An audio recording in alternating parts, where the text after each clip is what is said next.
Or John, you're muted, so you can't tell Walter that she's muted if she's talking to us. Okay, we're going to call this session to order. We do have a quorum.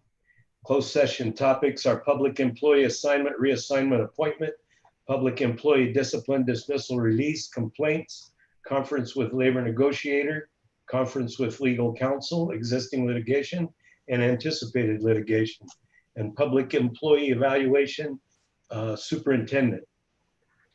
General public comment on any closed session topic will be heard at this time. Pursuant to board policy, the board may limit individual comments to no more than 3 minutes and individual topics to 20 minutes.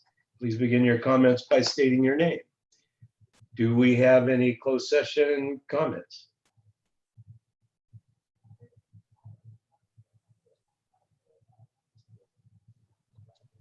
I just throw in a quick comment that Juan's evaluation made me feel guilty. He did a great job. We're in public still, so there are no public comments for closed session. Okay, then we'll retire to closed session. See you there.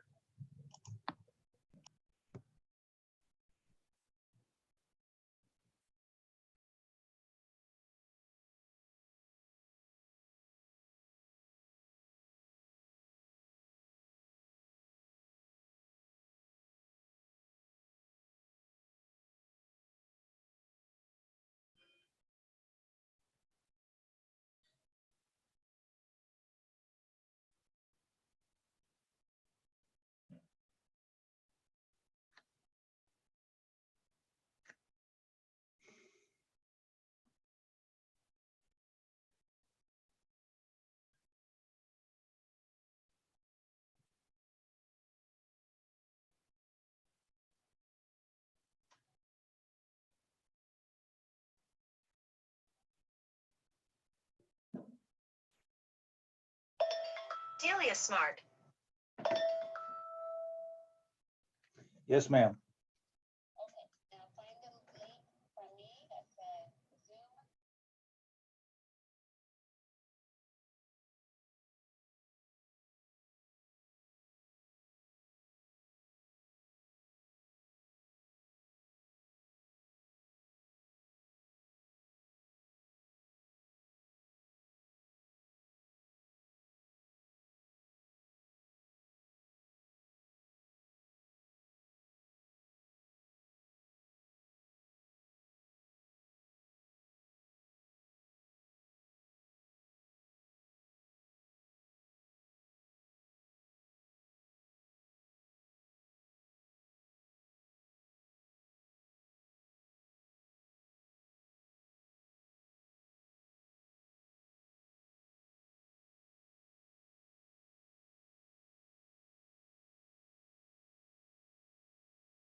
Okay.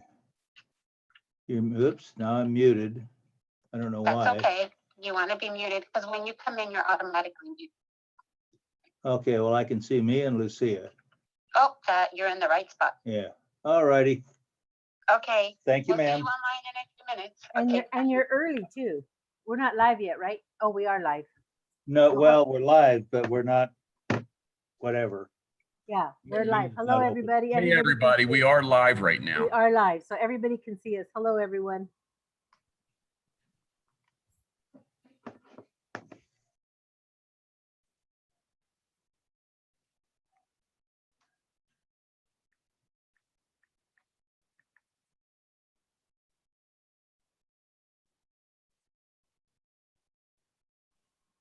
My signal was really bad in the other room, so I had to move to the living room. So if my dogs all of a sudden get in the picture, you'll know I have company over here.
That would be your dog.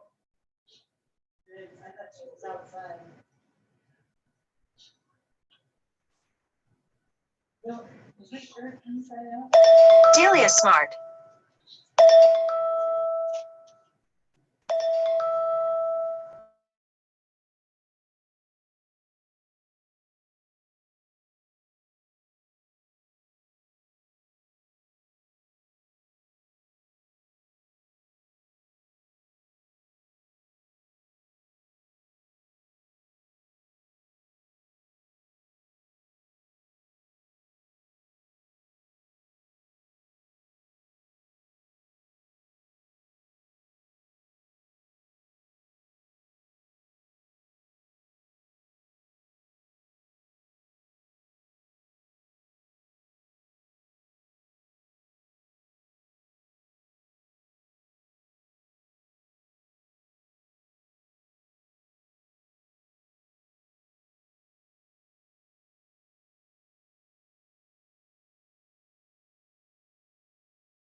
Amy must be standing in for Jim.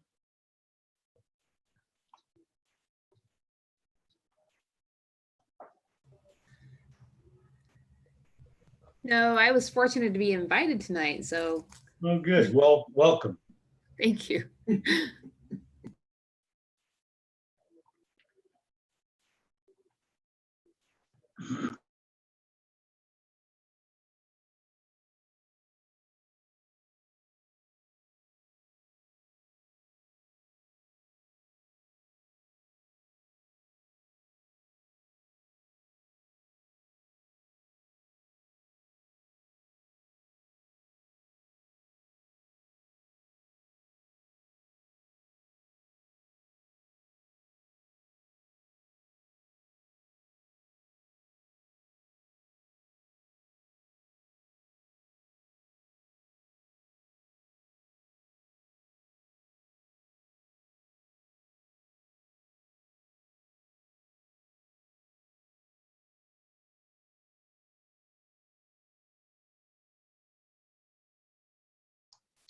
All right, my official time is 7 o'clock, so we'll call this meeting to order.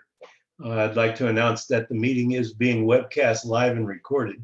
The recording or webcast may capture images and sounds of those attending the meeting. The Pledge of Allegiance will be led by Board Member Vasquez, if you would, please. I pledge allegiance to the flag of the United States of America and to the republic for which it stands, one nation, under God, indivisible, with liberty and justice for all. Thank you. All right, there was no action taken in closed session today. I do have three revisions to the agenda. That's enclosure number 9, enclosure number 23, and enclosure number 28. This is now the time for general public comment. General public comment on any school-related topic may be heard at this time. The board asks that any public comment on an item listed on tonight's agenda be addressed at the time the item comes up for discussion by the board. Pursuant to board policy, the board may limit individual comments to 3 minutes and individual topics to 20 minutes. Dr. Avalon. Good evening, President Crabtree, members of the board. Tonight, there are 3 general public comments that I have to read for you.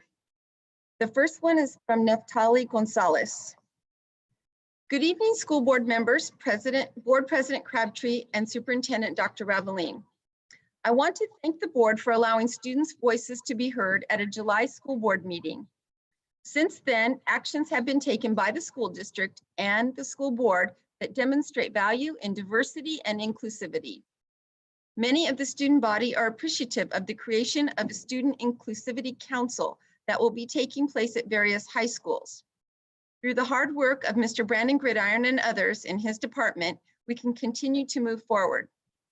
Furthermore, many of us in the community would like to publicly acknowledge our appreciation to the board for unanimously passing and supporting the offering of the elective course of Ethnic Studies. This elective course has brought great excitement to the many students and parents of our community.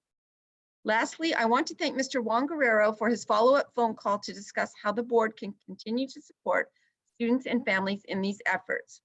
Sincerely, Neftali Gonzalez, rising senior at Redwood High School. The next general public comment is from Nick Messia. At the July 28 board meeting, I provided a comment regarding the new email format for public comments on board items. At the meeting, 9 enclosures were quoted, updated sometime between posting the agenda on Friday and the start of the meeting. The public was not provided with specifics to exactly what changed with those enclosures. Were they grammatical errors, last-minute updates, or something else? In fact, the district website simply has the previous agenda packet replaced with a new one. The only enclosure that the public knew had changed was enclosure 17, the superintendent's presentation on school reopening. This was because the presentation was left out of the initial posting. Finally, the public does not know what items are being replaced until they are called out at the meeting. How many were replaced for this meeting? The Brown Act's purpose is to ensure the district's business, which is the public's business, is conducted openly with the opportunity for the public to participate. Specifically, the Brown Act requires the board to allow members of the public to comment on any item on the agenda either before or during the board's consideration of that item. The fundamental issue is changing of the enclosures, which removes that right of the public, coupled with the new public comment submittal format. Staff either has to complete their staff reports in whole prior to the opening of public comment the day prior to the board meeting, or the board should go back to a normal public comment with a combination of some form of written submission to enter on the record should the public wish to participate that way. I implore the board to address this as soon as possible. Our third general comment is from Steve Hayes. I see that there has been a new Facebook page that has been set up to get information out. My question is, why are the comments turned off? This is a group that VUSD has allowed membership to, and the comments would help parents to ask questions on the topics presented. With the abnormal hold times when calling the call center and no comments allowed on the posts, this is creating additional issues that VUSD needs to present. If negative or inappropriate comments are made, membership to the group can be terminated by VUSD. These are indeed crazy times, and the information passed along by the superintendent, board, and school staff has not been on the same page. Work with the parents to get the correct information out, and we are all human and mistakes happen, but allow us to clarify or ask questions. That concludes general comment for this evening.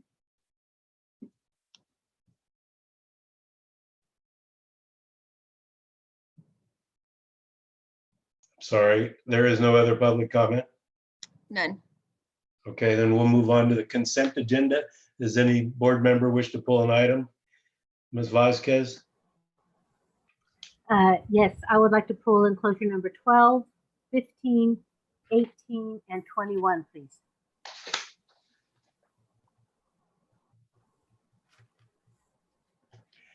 Do I have a motion for the remainder? So moved for the remainder. I have a motion by Mrs. Naylor, a second by Dr. Vasquez, all in favor. I'll call the roll.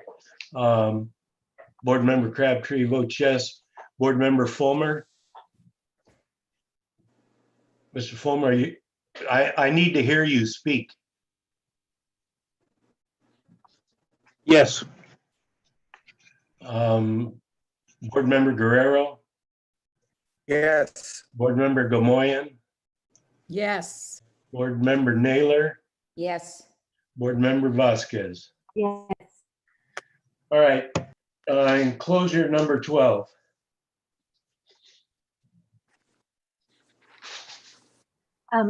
This is a list of 47 teachers that are going to be given tenure.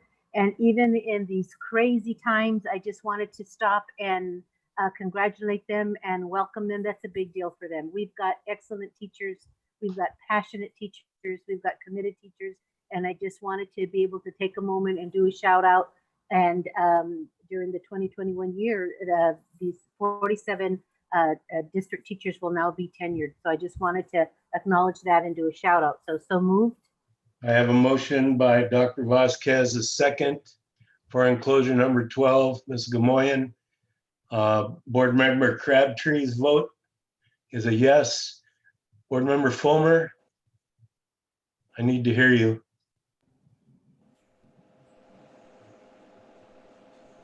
Yes. Board Member Guerrero, Yes. Board Member Gamoyen, Yes. Board Member Naylor, Yes. Board Member Vasquez. Yes. All right, enclosure number 15. So now number 15, the East Bay, is this the first time that we've done them? I don't remember them being on there before. For our first year interns, our student teachers. Is that because now that we're virtual that we can reach out a little farther?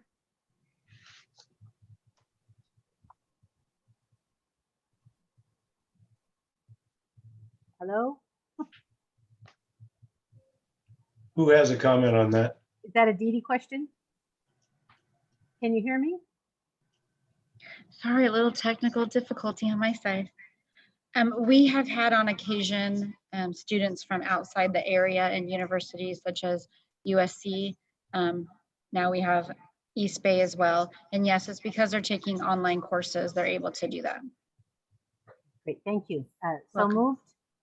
I have a motion by Ms. Vasquez. I have a second. Second by Mr. Guerrero. John Crabtree votes yes. Mr. Fulmer, Yes. Board Member Gamoyen, Yes. Yes. Board Member Guerrero, Yes. Board Member Naylor, Yes. Board Member Vasquez. Yes, thank Enclosure number 18. Number 18, I wanted to ask, we're paying, well, we're not paying anything this year. And if I understand it, we are not obligated to renew next year. If we do next year, then we're going to be paid. But my question is, if we're paying per classroom, you have 40 classrooms there, does the A and B count as separate classrooms, or because you have that one teacher when we come back, or whenever, if we go into that, is that still considered one classroom? And I just wanted to confirm that we are not obligated, if we decided that we don't like this math one, that we will not be paying for it next year. So I don't know if that's Mr. Cardoza or who fills that. Yeah, so I can check on that, but I believe that'd be still considered one classroom, even though we're splitting those. Kids will be enrolled in a single classroom, and then the AB just splits those students, but consider the same classroom. So it is considered the same classroom. Yes. Okay. Mr. Cardoza, can I speak on behalf of preschool this evening? Yes. Thank you. A small mini grant was written in order to do a trial of the software program for the preschoolers this year, which is a wonderful opportunity for us, especially providing distance learning. So if we choose to renew our participation with this program, then we will be paying per session. And since preschool is separated into an AM and a PM session, we would be paying per classroom session and not per site. So does that mean, oh, am I on? So does that mean that we have more than 40 sites, or are those numbers 40 sites about accurate for the next year when we're talking AM, PM for preschool? We actually provide 40 sessions of preschool every day. So we would be paying 40 licenses at what, $450 per license per session. Which is the $18,000 per Correct. year if we end up paying for it, if we like it. But basically they're giving it, we got a grant to try the first year. Absolutely. Okay, great. Thank you very much. So moved. Thank you very much. I have a motion by Board Member Vasquez, seconded by Mr. Guerrero. Mr. Crabtree votes yes. Mr. Fulmer, Yes. Board Member Gamoyen, Yes. Board Member Guerrero, Yes. Board Member Naylor, Yes. Board Member Vasquez. Yes. That's unanimous. Enclosure number 21, please. Okay, 21 has to do with the consortium. And again, I just wanted to say congratulations. I know that Mr. Warner had gotten an award this year, and just the way they've kicked it up a notch by having the consortium and hiring more people and doing stuff. Again, even in this chaos of times, I just really wanted to do a shout out to the adult school, especially the way that they've stepped up to do our parent, to be such strong partners with our parent university. So I just wanted to, again, acknowledge the consortium and the new contract that's going through, and so moved. I have a motion by Dr. Vasquez. Do I have a second? I have a second by Mr. Fulmer. Mr. Crabtree votes yes. Mr. Fulmer? Yes. Ms. Gamoyen? Yes. Ms. Guerrero? Mr. Yeah. Guerrero? Yes. Mrs. Naylor? Yes. Mrs. Vasquez? Yes, thank you. All right, moving on. Mr. Foster is there. He's here? Yes, I'm here. I don't see him. Oh, I'm here. Okay, how do you vote? Yes. Now it's unanimous. All right, moving on to focus on student learning. School reopening 2021, enclosure number 23, Dr. Ravelin. All right, good evening again, President Crabtree and members of the board and members of the public watching this evening. This is our school reopening update as of August 11th, 2020. And as you know, we're getting ready for school to kick off in 2 days. So pretty excited about that. In looking at our numbers, not so exciting. I wanted to show you the trends going on in the county. And as you can see, going back to July 14th, where we were a little over 6,000 cases, 2 weeks later, over around 8,500. And now we're heading close to 1,100. So our trajectory isn't the way we'd like it to be. So we continue to modify and adjust because of that. On August 3rd, the California Department of Public Health made a revision to their industry guidance for schools. And again, we are legally bound to follow that. So when they make revisions, we make revisions. And so there have been some modifications in the requiring of face masks in any kind of physical activity, being outdoors with 6 feet and not sharing equipment and so on. So anything that they modify, again, we need to modify and follow. So we have updated our school planning guide that is on our website, both in English and Spanish. At the very top of our website, it has the latest information for how we're proceeding with our opening. And so I encourage you all, if you haven't had time to peruse that, to do so. So some things, we have definitely kicked off the school year. July 30th and 31st, we had our special education staff training, professional development that we do annually. Last week was our new certificated staff training, and our new teachers, there was about 100 of us with them for a week, and they had a chance through Zoom, they're practicing to go through curriculum, classroom management, how our district works, how to call in for subs, those kinds of things. And so they had time to work at their school sites, get their keys, their technology, but also time to get overviews and to delve into our curriculum and to learn who their mentors were and who was going to closely support them at their school site and beyond. On August 6th, last week, we started our hotspot distribution launched. We have been fulfilling those hotspot orders for our families. They still went on this evening up until 6:30 tonight. And our sites were prepping for Chromebook distributions and other types of distributions. And if you look at the pictures there, that's some of the things that many of our sites are doing so that when their students pick up their Chromebooks, they have a packet ready by teacher, by grade level, with sometimes novels, art supplies, math manipulatives. So at many of our sites, they're getting their Chromebook as well as the materials they need to be ready. So when they log on with their teacher over the next week, they can do the activities and just like they would be in school. On August 10th, we had convocation. It was pre-recorded because of the issues with having groups together. So we pre-recorded it. It was available over the weekend, and we've got a lot of positive feedback regarding our guest speaker, Jeff Eben. Our Chromebook distributions also started yesterday. Letters were sent home to families so that they could know how to log in and change their password. That process starts tomorrow. So they have the letters, but things kick off tomorrow as well.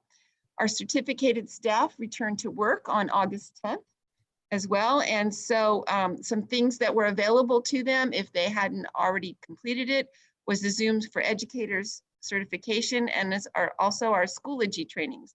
And then again, August 13th is our first day of school. As we look forward to the school year, there's been a lot of questions about calendar delays and shifting information and how many days do we really have to achieve. And so I wanted to let you know the state's requirements and how what we need to fulfill as a teaching and learning environment. So the state is requiring still the 180 days of instruction. There was some conversation with our labor partners, perhaps about shifting days, but that didn't come to fruition. We would have had to add days into the calendar if we made any shifts. So we are still held to the 180 days of instruction. Instruction has to happen daily that is live with teachers and peers. That could be telephonically, it could be through our video conferencing system, it could be on Schoology. There's a myriad of ways that we can have live interaction with our teachers and their peers. Mandatory attendance is part of it. It's very different than the spring. So attendance is required, assignments will be graded. When you're live working with a teacher, that'll be tracked as well as the assignments that a student completes. So it's very important that families are ready for regular school as much as possible, even though we're learning from home and remotely at this time. So we have to track everything. And then we have ongoing professional development for our staff because it's a new world for us. It's a new environment. And we know that it's going to be messy at the beginning and we expect that. So we're going to help support each other and we will monitor and adjust things as we need to as time goes on. There is also, some of you may have heard about the elementary school waiver. A few weeks ago, the governor mentioned that there will be waivers for elementary schools. We only recently were able to view what that waiver might look like and what some of the parameters for it are. So the waiver is going to be TK kindergarten through grade 6. Even if you are a K-8 school, right now the state is only looking at going up to 6th grade. The district superintendent applies for it, and it has to be approved by local and state health officers.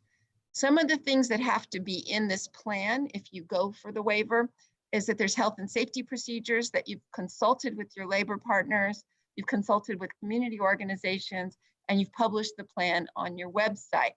There are definitely some intricacies to having this type of a waiver. We would have to be able to do our own contact tracing. We'd also be able to have to contract out with a clinic to do the COVID testing on a regular basis with our staff. So it's not like you can just apply for the waiver and it's an easy thing. There are many intricacies, I would say, details that have to be attended to and things to work out. So we would definitely, and we will look into it when it's appropriate and safe to do so. We have committed to our families that for the first 9 weeks that we're going to stay at home learning. And I think that's a pretty safe commitment, even if we decide we want to pursue the waiver at a later time. Because when you look at our cases in our county, we're still far beyond what we would need to be to apply for the waiver. So the California Department of Public Health is telling the state health officers, do not approve waivers for elementary schools if the 14-day case rate is greater than 200 cases per 100,000 for the population. It has to be less than the 200 cases. So as of yesterday, we were at 485 cases. So that's better. You can see in the chart that we've gone down a bit, but then we've also heard there's some glitches with the system for tracking the number of positive cases. So I hope that's not the reason we went down, but we will find out as soon as time goes on. We were at almost, it was like 600. I think it was 598 when it was at the peak. So we're going in the right direction, we think, but it'll probably take a while for the cases to come down to the level that we could apply for a waiver. And then again, there's a lot of processes and things that we have to work out before we could apply for it. As far as professional development, just want to review that. We've done a lot of review of professional development over the past 6 weeks, but want to give you an update. All of our schools have an instructional resource guide. So I've given you the table of contents there so you can see the types of things that are in that. I think one of the most important things that teachers will find useful is sample schedules that they might want to use to structure their morning and afternoon blocks.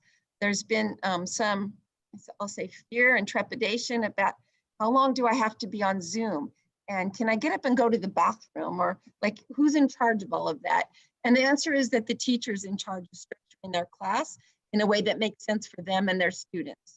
We don't expect people to be on video conferencing for almost 3 hours straight. That's not good for students or for children. There's going to need to be breaks, and teachers can, chunk it out into blocks. At the upper grades, they can have groups work independently while they're on Zoom. In the lower grades, we'll have paraprofessionals and other classified staff who can help monitor breakout rooms. So the sample schedules are things to give ideas to teachers, but they're just ideas. They're not wedded to it. As far as our professional development, the main things to kind of get ready for school this year, probably the number one thing is the Zoom for Educators. And so that is the video conferencing platform that we're using right now. And there was a training for that. And you'll see that then there's Schoology, our learning management system, and there was 4 modules of training for that. Zoom for Educators is something that our teachers need to be comfortable with right away, even if it means the first day they just get on and chat with their students and do check-in and see how everybody's doing, develop some class norms and those types of typical routines you would do on the first day. It's going to take, again, a while for people to get comfortable, and people are going to need to give themselves and each other a lot of grace and forgiveness while things work out. There's going to be glitches in the system. We know that, and we will work together to monitor and adjust. The Schoology is a wonderful tool, but for some teachers or individuals who are not that comfortable with technology, they might not be ready to jump into it right away, and that's perfectly okay. We have teachers who are comfortable on Class Dojo and Google Classroom, and they may feel more comfortable using those platforms as we begin the school year and then slowly transition over to Schoology. We don't have a hard time set or date set for transitioning to sometime during the year, and everybody's going to take that at a different pace. So again, people need to be patient and work through it. And some people are going to be, quicker than others, just like our learners, just like our students. Everybody has a different timeline that they're working on. And as Jeff Eben, our speaker, said, you need to get your wins and celebrate your wins. So if the first day you're just on Zoom and that goes okay, and the next day you share a document and like, okay, that's my win. I was able to share a document on Zoom, And then the next day, maybe I gave another kind of lesson or taped myself and was able to post it in Schoology.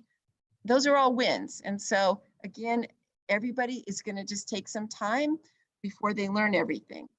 And we know that and we expect that.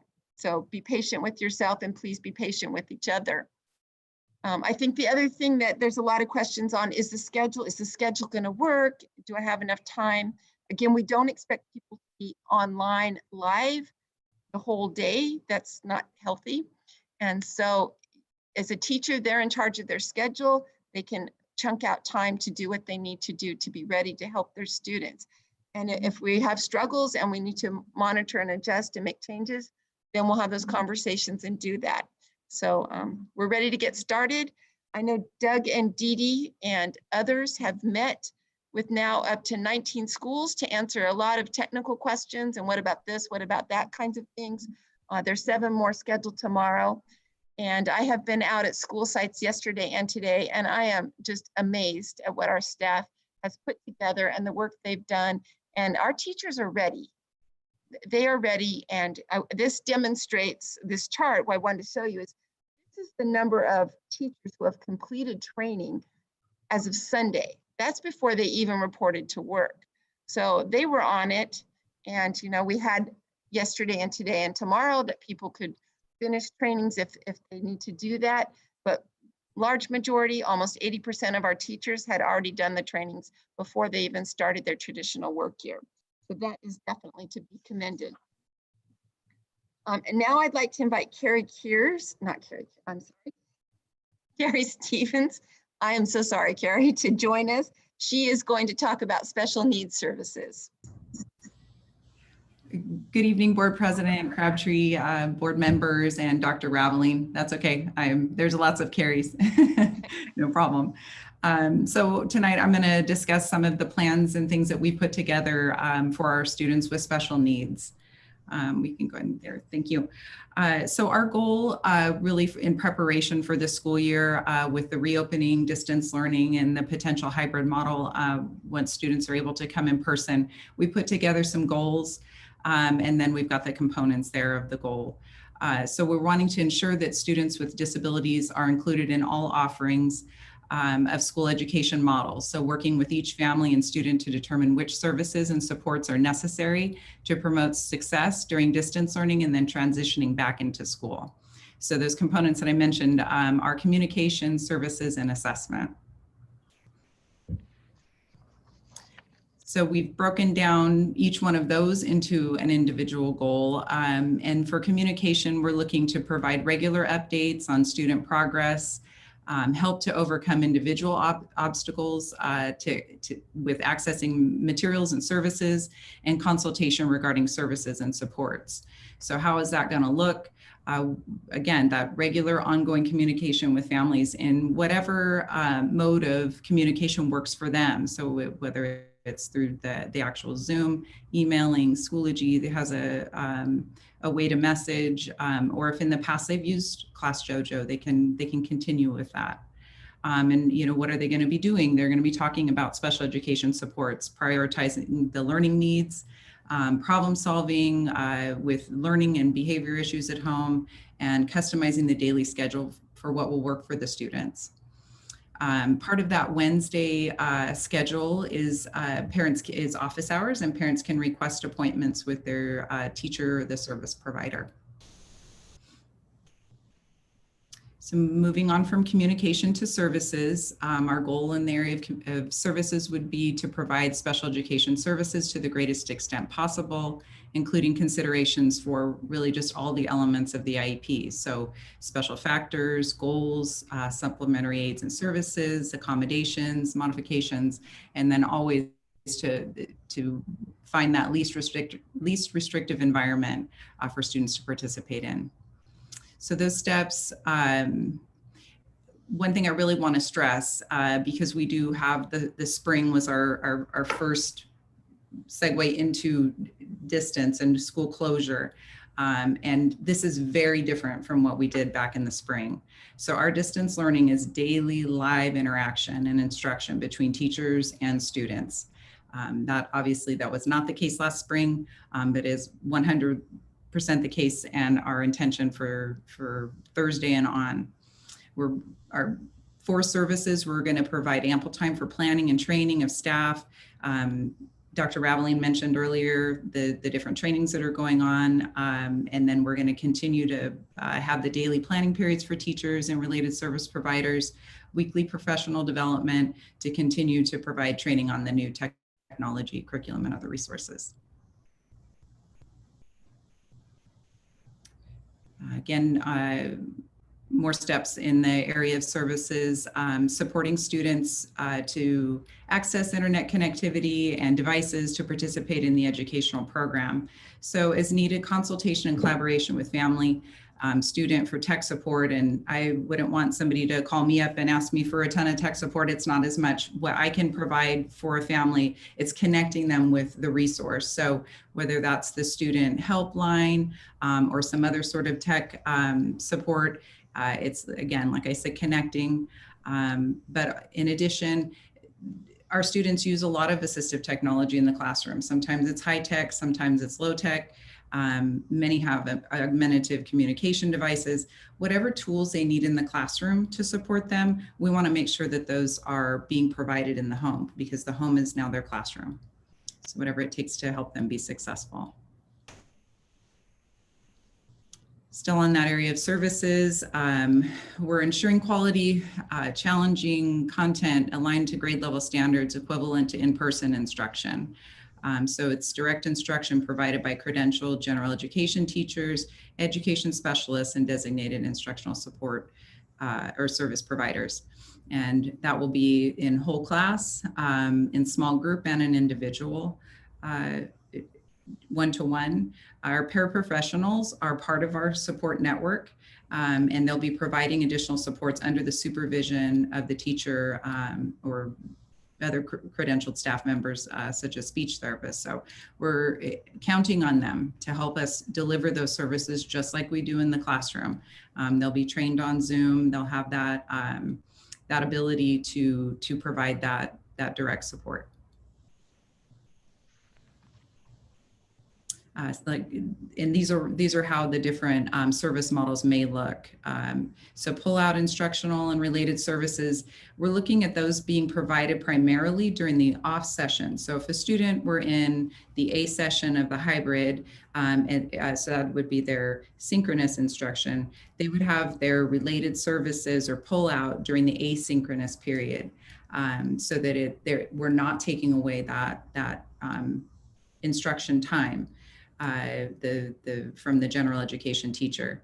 Our one-on-ones or our special circumstances instructional assistants can provide support either in the asynchronous or the synchronous periods of the day. So a student I'm always trying to picture it as it would be if we were in session or in person.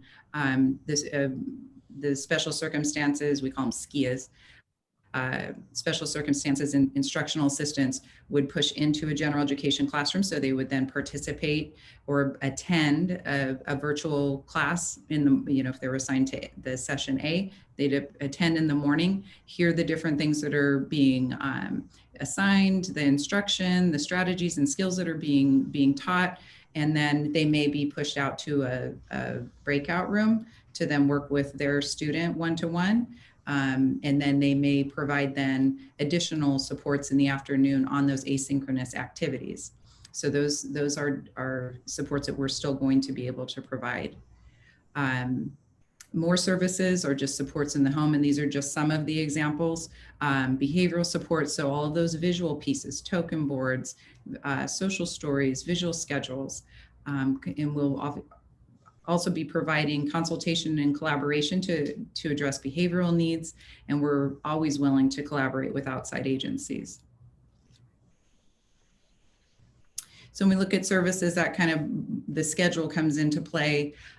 We did develop the special education department, our program managers and our director worked really hard on some draft schedules for like a learning center model, we offer those as guides and just something to consider as they're putting together their schedules, because it's a pretty challenging task. It's much different than they've ever had to do before.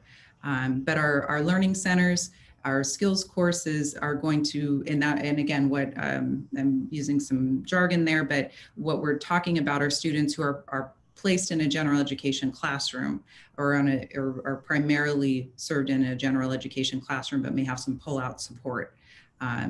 Or maybe they're enrolled in a supported classroom like a skills course. They are going to follow the general education hybrid schedule. Aside from those, our specialized learning centers, our social emotional learning centers, our Compass classrooms, our intensive special education program, they'll actually all be following the same schedule, which will be from 8 to 1:30. They'll have a break and a lunch, during that day, but they will have a longer scheduled day so that we can provide more services and support to them. And the last area is assessment.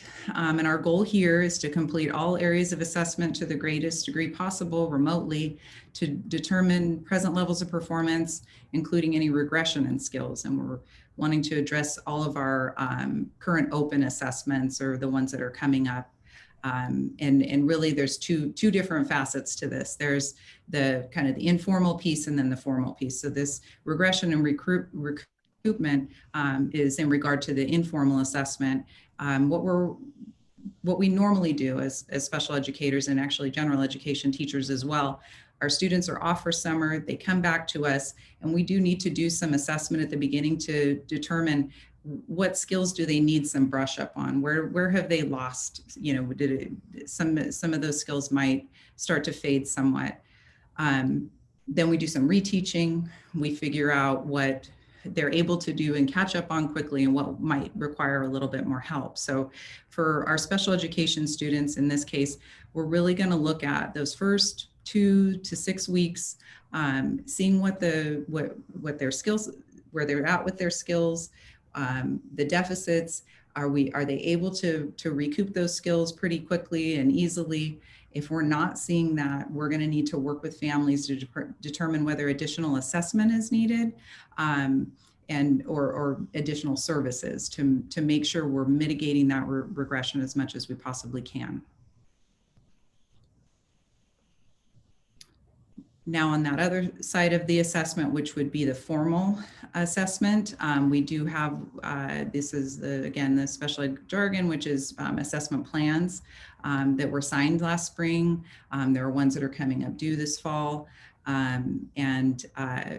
are in a situation currently where no in-person assessment is being permitted, and that was per county health department guidelines. So that was a bit of a disappointment for us because we were very anxious to pick up where we left off last March and then get ourselves caught up and rolling into this new school year.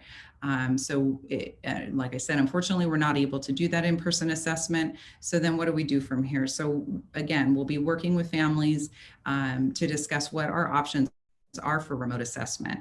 Are there things that we can do to figure out what the needs are, what services are necessary, because we need to provide the services as soon as possible. And obviously the assessment is a big piece in determining that, but in cases, and we'll do it, and we need to do it.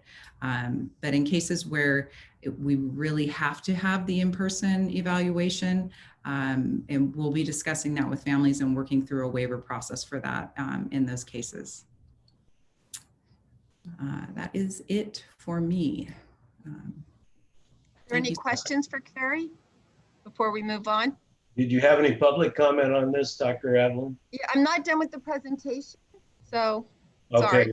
oh, that's all right. Then does any board member have any questions at this point? I do. Mr. Guerrero. Yeah, I want to thank you for that presentation. Almost on a weekly basis, I have some special ed parents that contact me, and they're very concerned about how special ed is going to happen this fall. And I keep reassuring them that it's not going to be like the spring. And I really like the presentation. Let's welcome to the school district. I know you're new, but thank you. That was a good presentation. I think that's reassuring for the special ed parents. Thank you very much. Thank you. Okay. And Carrie, I am so sorry. I said your last name wrong and called you by another Carrie. No worries. I know her. She's really nice. She is. She is, but I didn't mean to do that, so I'm sorry. All right, you guys. All right, to wrap up, our next steps, we have textbook distribution next week going on. And so textbooks and more materials may be distributed from sites.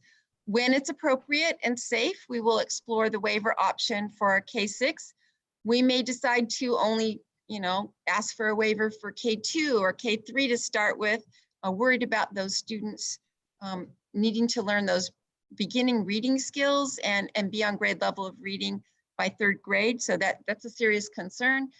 We're also waiting for some type of guidance. We don't have it yet. There was talk that we could bring back students who have extraordinary circumstances, like some of our students with special needs who maybe have profound disabilities and really it would benefit from being in a group at class at the school site, or our homeless and foster youth, or et cetera. So there has been talk that there's going to be a process to allow some small groups to come back and return outside of the waiver process, but we don't have any specificity on that yet. So we're waiting to see what that might look like. We're going to continue to plan for the split between the AB schedule and full-time distance learning. We have to plan for a robust full-time distance learning program, which we'll continue to do in case we are able to go back, or when we're able to go back and have students return to the classroom. There may still be some families who have, and teachers who have needs that they need to not return to school yet. So we need to do that. We're continuing our professional development for staff. Again, everything's going to be in baby steps so that people can move on as they're ready.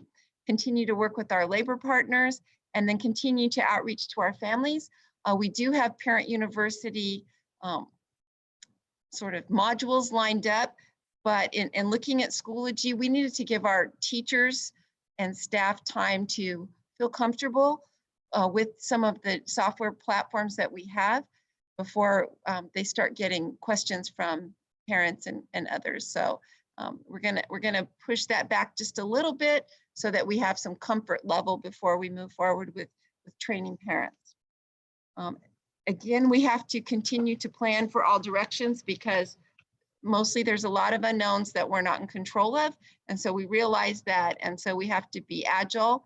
And again, this is a fluid situation, so we have to be flexible and resilient and be ready to go in whatever direction we need to at the appropriate time. If there are no questions, I do have 2 public comments. Okay, public comment. I see a question from Mr. Foster. You want me to do public comment first? Public comment first. Okay, yes, sir. All right, the first public comment is from Nick Messia. To ensure that my public comment is read, I needed to post this immediately at the opening of the comment submission on August 10 at noon due to the new email format submission for public comment. As of this submission, the presentation for school reopening is not posted and deprives the public to comment on the information provided at the meeting. Is this a Brown Act violation? If the public did not provide public comment, they could comment on the previous presentation from the July 28th meeting, but that information is now dated. How can the board perform the public's business without the public comment specifically to the agenda-sized item? Again, I implore the board to go back to the normal public comment with a combination of some form of written submission that can be entered into the record should the public wish to participate in that way. And the second public comment on this item is from Jaylyn Sanuga. Which time schedule is being used for classes? I've seen ones in the planning guide, but I've also seen ones in Facebook that show different schedules. Also, do all students have to log in at 8 a.m. for advisory every day? Conflicting answers on Facebook saying they log in during their time. On Wednesday, all 8:20. So we will contact Ms. Suniga and help her work through that and figure out what school she's referring to so we can help answer those questions. And that is the only public comment on that item. Dr. Revlin, I think it probably would be a good idea to allow call-in after emails. I think at one point we had talked about that, but if we still have the full 20 minutes to go over these items after the written ones have been read, that we should open up public comment. I think Nick makes a good point that he didn't listen to the presentation or didn't get to listen to the presentation first and then make comments on it. I think it'll still eat up the 20 minutes, but at least we should give that opportunity. And we can do that. Part of our issue was that the public couldn't hear always. We couldn't always even hear them in here. So right. It wasn't very elegant, I'll say that. It's cumbersome. Indeed. So we're trying to find a way that the public could provide us with their comments and that they could easily be heard and understood. And but we can try it. Our phone system's antiquated inside this building, so that doesn't help. Okay, well, maybe we can kick around some ideas. Mr. Foster? Yes, I just wanted to know, you said consultation with labor partners. How often do you meet with the elementary people? They seem to have a little bit more difficulty in this process. How often do you meet with? Well, our labor partners are CSEA for the Classified Association and BUTA for the certificate, which is teachers, speech therapists, and counselors. There have been numerous negotiations since June. There have been 10 sessions to date. Those are formal negotiation dates. We did have signed MOUs, 2 of them with VUTA as of a week ago. So negotiations were successful. There have also been at least a dozen calls during that time from June 23rd to August 10th. And then numerous communications with our chief labor negotiator and the VUTA president, dozens of other communications. Thank you. Dr. Vasquez. Yeah, I would really like to see something done. I know that we had a terrible time with the phone lines, but we've got a lot of technology. There's got to be a different way to be able to set that up. I really would like to see a dual system that people could write in their comments and we could have them call in, because he's right. People are not getting the latest information and they're not feeling heard. I mean, I know that we tried to shift to the writing when we had people online for 30 minutes and then you couldn't hear well, but I think we've got to find a better way to be able to do that. I really do. And the other thing was, I think we need to find a systemic way. I know that we have both a CARES phone number and we have a hotline, but I think the biggest concern from what I'm hearing from the teachers, one, I know that they feel it's a lot to handle, right? Because it's of us, but I also feel that they don't feel heard. So some way that, and I'm so glad that I know that that Mr. Cardoza and that Superintendent Somavia have been going out and meeting at different schools, and that we're making that effort. But I understand that there are just hundreds of cars out there of teachers that aren't feeling that we're having those open communications. So I don't know what the answer is. I'm glad that they are voicing and making some kind of process and say, hey, we're here. But we need to have that communication going both ways, because we learned so much from the presentations here. We know we have 180 days. We know we have to do a certain amount of minutes. We know, I mean, there's so many factors, that we have to do the high school kids before we do the other stuff. But what I'm hearing over and over again is that they don't feel that they're part of that process. And I think it just takes a lot of processing that we can work together.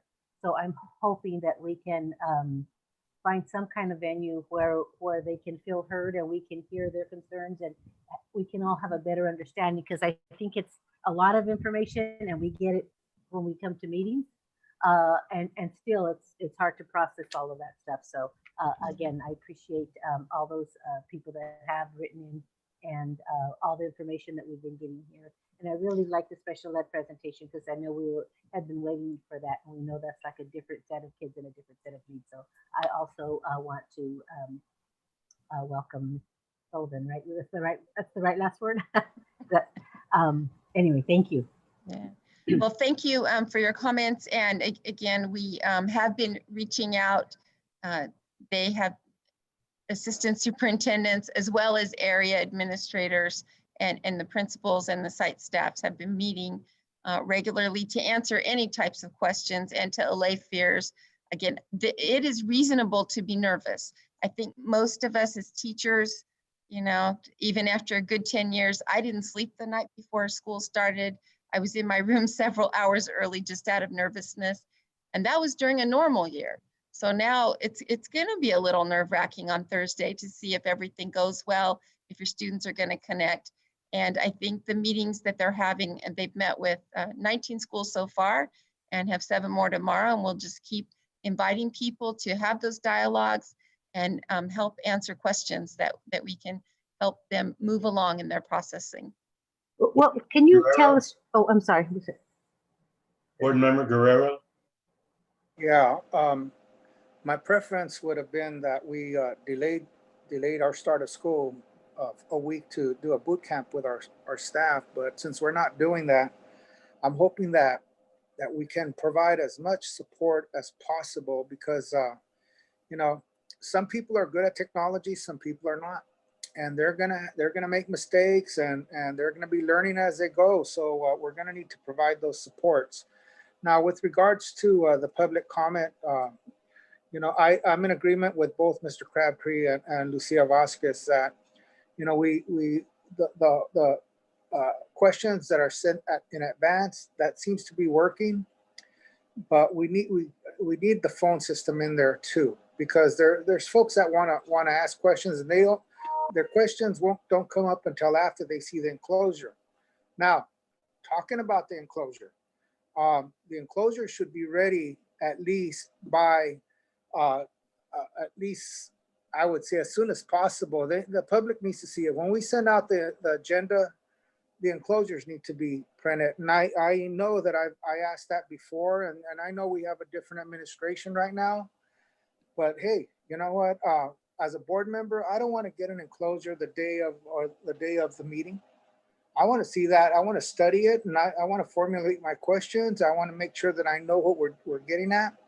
And I know in the past, I've asked that if we have staff, then let's get the enclosures ready and let's have it in the book. So if we can do that, it'd be much appreciated.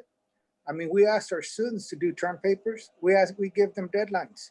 I mean, we need to have our deadlines ourselves and get the enclosures in on time so that the public sees them and the board sees them too, because we're not getting the enclosures until the day of or slightly before, a day or two before. And I don't think that's right. Board Member Vasquez. Thank you. Can you clarify for me what the big difference is with the schedules that they're asking for, the difference between the one that one of the teachers put in and the one that we're doing? Because I know that schedules, you know, you had a committee that came up with the schedule, and it seems that we've been very rigid about that. And I'm sure you have a good explanation for why, but if you could clarify the difference between the two schedules, the one that they're asking a little bit more leeway in, because I know that there's been longer sessions of prep time, but also that idea. I mean, we know we need the A and B, but what's the difference, please? Before I answer that, I want to go back to something Mr. Guerrero touched on, because I'm afraid I'll forget if I don't. We did approach VUTA, and there was discussions regarding changing the calendar. Again, we have to put in the 180 days. So that discussion didn't go too far as needing to have some professional development days for technology or other things, and then having to add those back into the calendar. So that discussion didn't go far down the road. We did ask earlier if we wanted to do a joint survey to see if people wanted to delay the start of school for a couple days, have more training, and that was declined. So we did have discussions about that. As far as the schedule, there was 5 committees that worked on schedules, different types of schedules, and looked at the pros and cons of those. When we settled on the hybrid schedule, that was meant for distance learning as well as in-classroom learning with social distancing so that we could flow between the two. Right now, we're not able to, but when we are able to, we want to be able to have that availability for our students to go to school, again, when it's safe or when we can get a waiver, at least phase in perhaps our primary grade students, and then as things become more safe, continue on doing that. Our schedule has 18 hours, I believe, of instruction at this time, synchronous and asynchronous.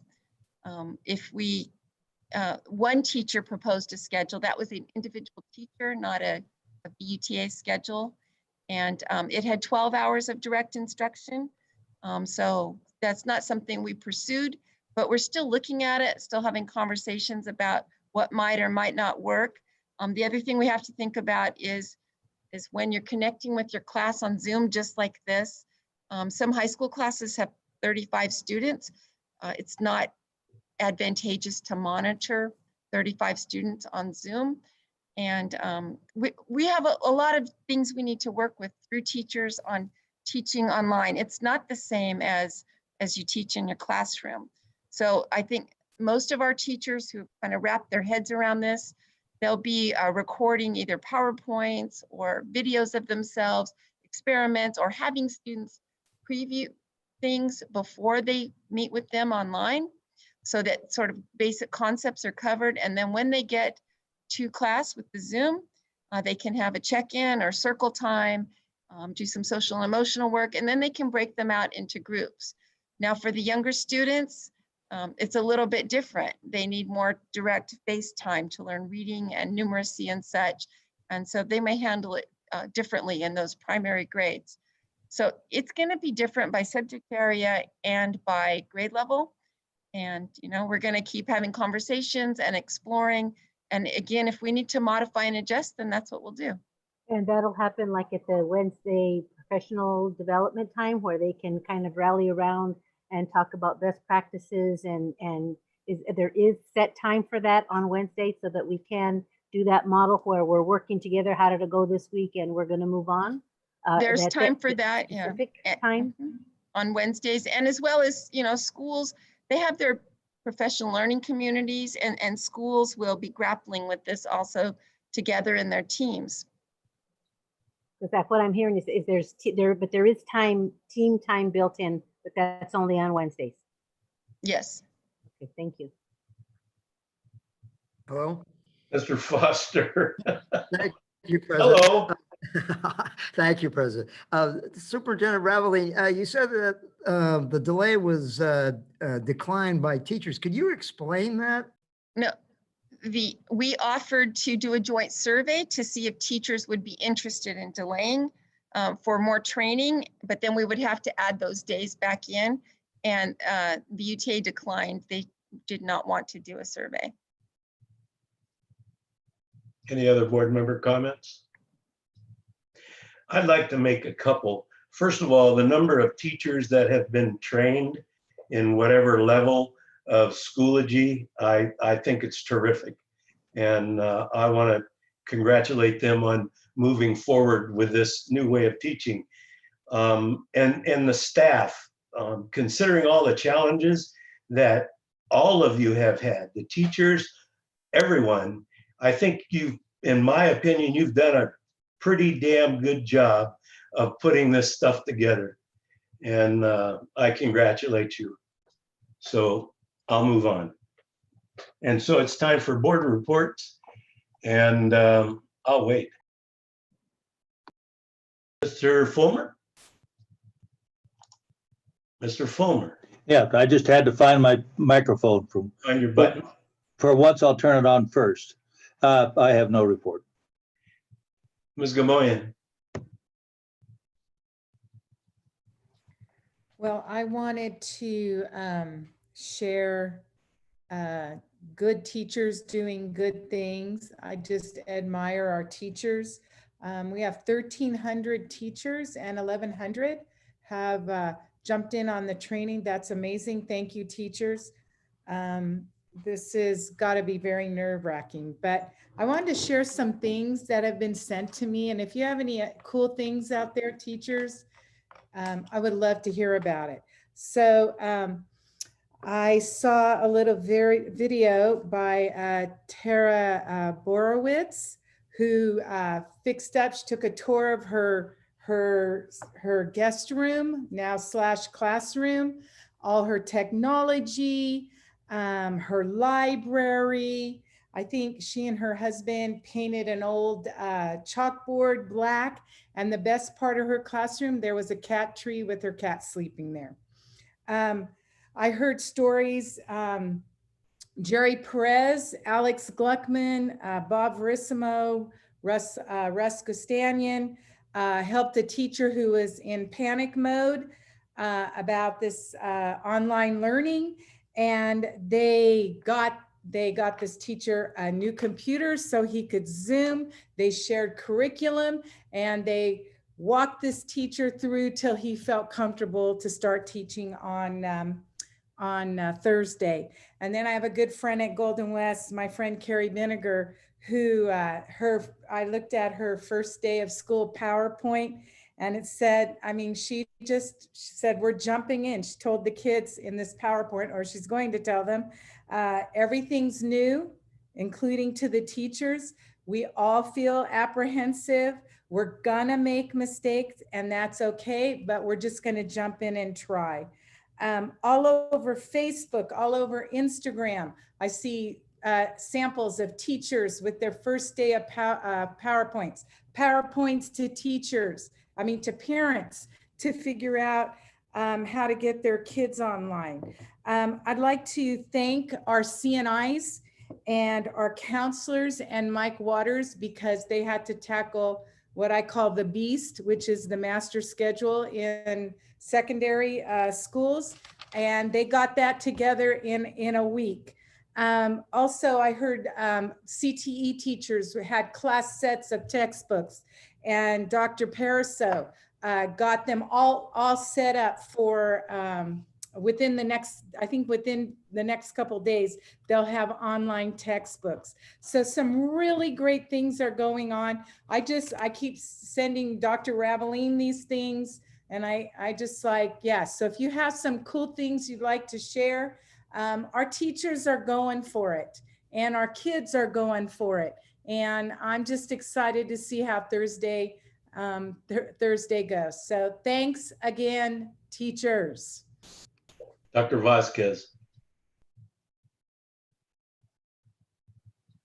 I'm a little concerned. One, I want to make a formal request that we figure out a way to be able to get public comment a little clearer, whether it's a technology thing that we have to deal with or have a combination of the writing and the calling in. But I'm also really concerned that I'm hearing different things. I'm hearing from Dr. Raveline that Mr. Price is not, that you've extended an opportunity to come and talk about this, even though we have an MOU, but yet that I'm hearing that the numbers of teachers that are saying that they're not being heard, members of the negotiation team, members of the teachers don't feel like they're being heard, or that we won't even open those negotiations again, or I'm really kind of stumped as to why there's such a different why I'm hearing two different things. So if there's any way that we can try to open some communication so that teachers at least feel like they're heard, that we would even consider, again, I don't understand if it's when they say it's the schedule. One thing is extending the year. They don't want to do that because it's going to screw everybody up. Is it the number of hours that you're spending? I don't know what the answer is, but I don't see us having a way for them to open comment other than they should have told us 24 hours ago.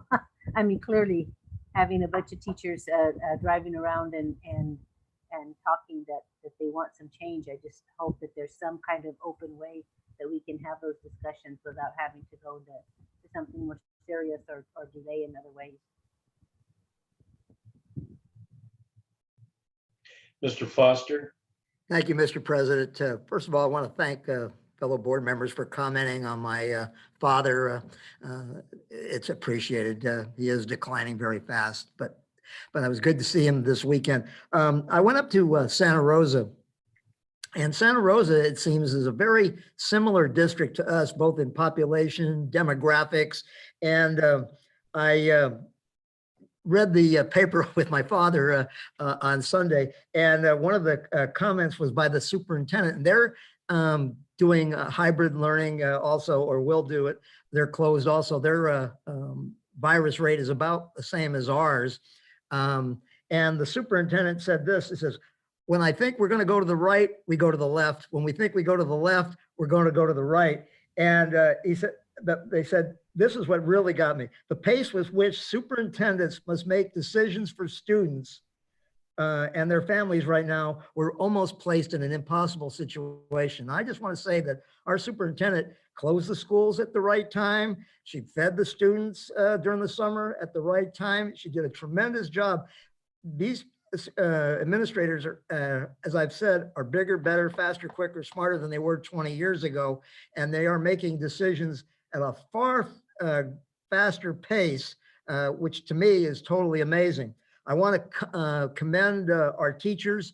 I'm amazed that that many teachers are have started with the helping other teachers. I know there's one teacher, Brian Morrison of El Diamante, who has already learned this new method and is teaching other people. I just want to read a comment that was made on the morning of June 6th, 1944, which I really think is appropriate for this district. And if you bear with me for a few seconds, it's really taken from another person. To the airmen, sailors, soldiers of the Allied Expeditionary Force, you are about to embark on this great crusade, which we have prepared these many months. The eyes of the world are upon you. May great providence smile upon you as you progress to overcome darkness. Sincerely, General Dwight D. Eisenhower. And I really feel that comment really tells what our teachers are going through. And I know they will meet success just like the soldiers on D-Day. Thank you very much. Mr. Guerrero. Yeah, that was a good convocation. I like the speaker and I like the song. I viewed, or I was not participating, but I viewed the Bond Oversight Committee, and you have some very good BOC members who asked very good questions. I think the president sent some public comments tonight, which were spot on. But, you know, I know that the BOC is going to be watching a little bit later, I think. Well, maybe not. But anyway, I viewed their meeting, and then I also participated in executive committee. In September, we have some policy meetings that are coming up. And I know I sent an email back in June that requesting that we have the student board policy rep a part of that discussion. And I want to explore the possibility of bringing in a few more students to our board meeting. I think we're allowed 2 students at a time. And right now we're bringing in 1. And I'd like to explore the possibility of having, since we're having inclusivity councils at each of our high schools, to explore that possibility of having one of those individuals, one of those students be part of our board reps. I think we need to do more with our student board reps. When we have had CSBA, there's some school districts that take their board reps, and we don't seem to do that. But anyway, I want that policy as part of our review in September when we do that. And I want to ask again for our VAPA presentation. I know there's a lot going on, and there's a lot of, you know, when you talk about the arts, you know, you're dealing with music, choir, you're dealing with theater or different things. So I know people are prepping up for that. And, you know, so hopefully at our next meeting, we can get a VAPA presentation. And that's it. Thank you. Mrs. Naylor. Was Mr. Guerrero finished? Yes. You're the one. You're on. You know, again, I want to kind of what Mrs. Board Member Gamoyen said. I just want to thank the staff, the teachers for all their hard work, because you know it is uncharted territory. And I read from one of the El Diamante teachers, and I'm not going to say the name, but you know, her comment was, you know what, we can sit here and complain and not like what's going on, but you know what, I'm going to move forward for our kids, for the school, and we're going to be positive, and we're going to do a good job. You know, we're teachers. We can overcome adversity. And so I appreciate that so much, because we have such amazing staff. And so, you know, let's take up that torch and let's move forward. I know it's not the perfect, not the perfect schedule. Nothing's perfect, but you know what? We're teachers. We teach, we learn. We are the role models for our students. And as a teacher, there's sometimes where I didn't know, hey, you know, I'm only one lesson ahead of you. So we're going to do this, and you can do this. I also want to, just one more thing. I do miss the comment, and President Crabtree, I agree. Can we please open the telephone lines? We really need to hear from our community and our regarding our board meetings. So if we could please open that up in addition to the emails, I appreciate it. Thank you. All right, I guess it's my turn.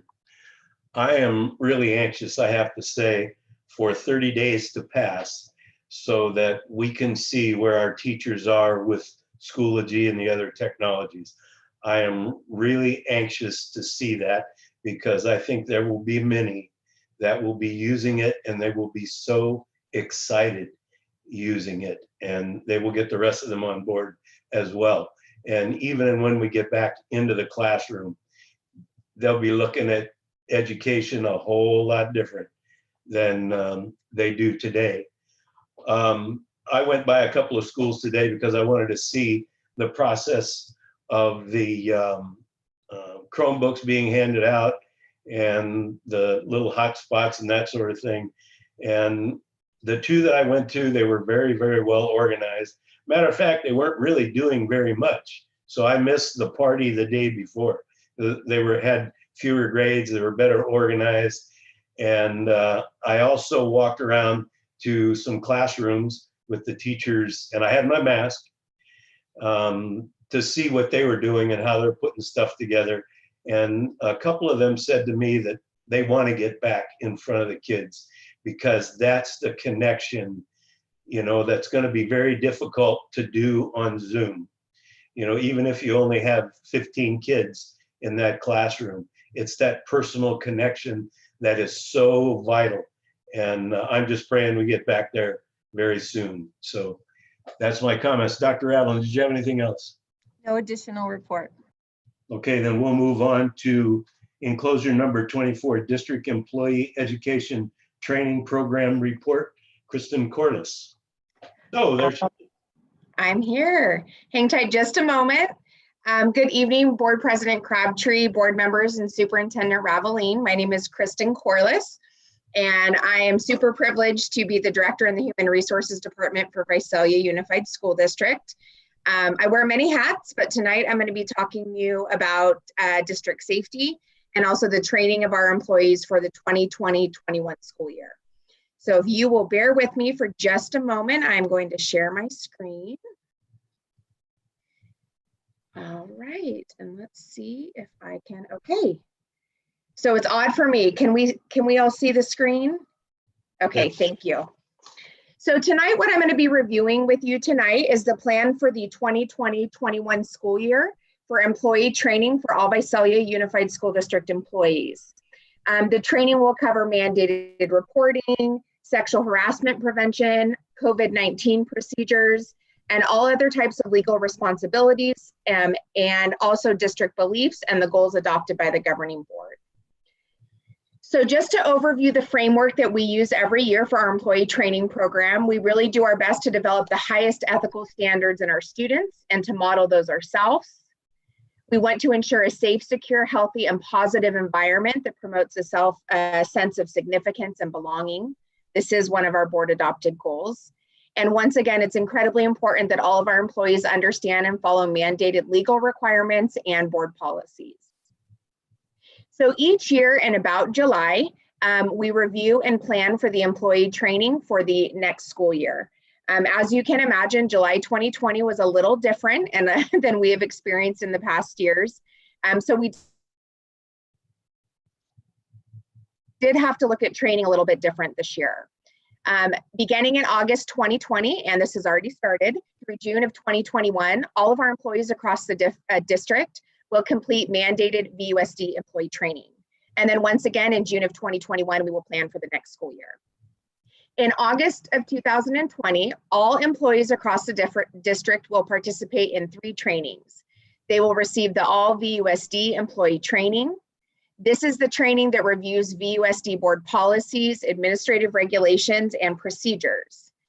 After I review kind of the outline for the school year, I will actually be taking you through as a sample the All VUSD employee training tonight at a much faster pace, but just to kind of give you an overview.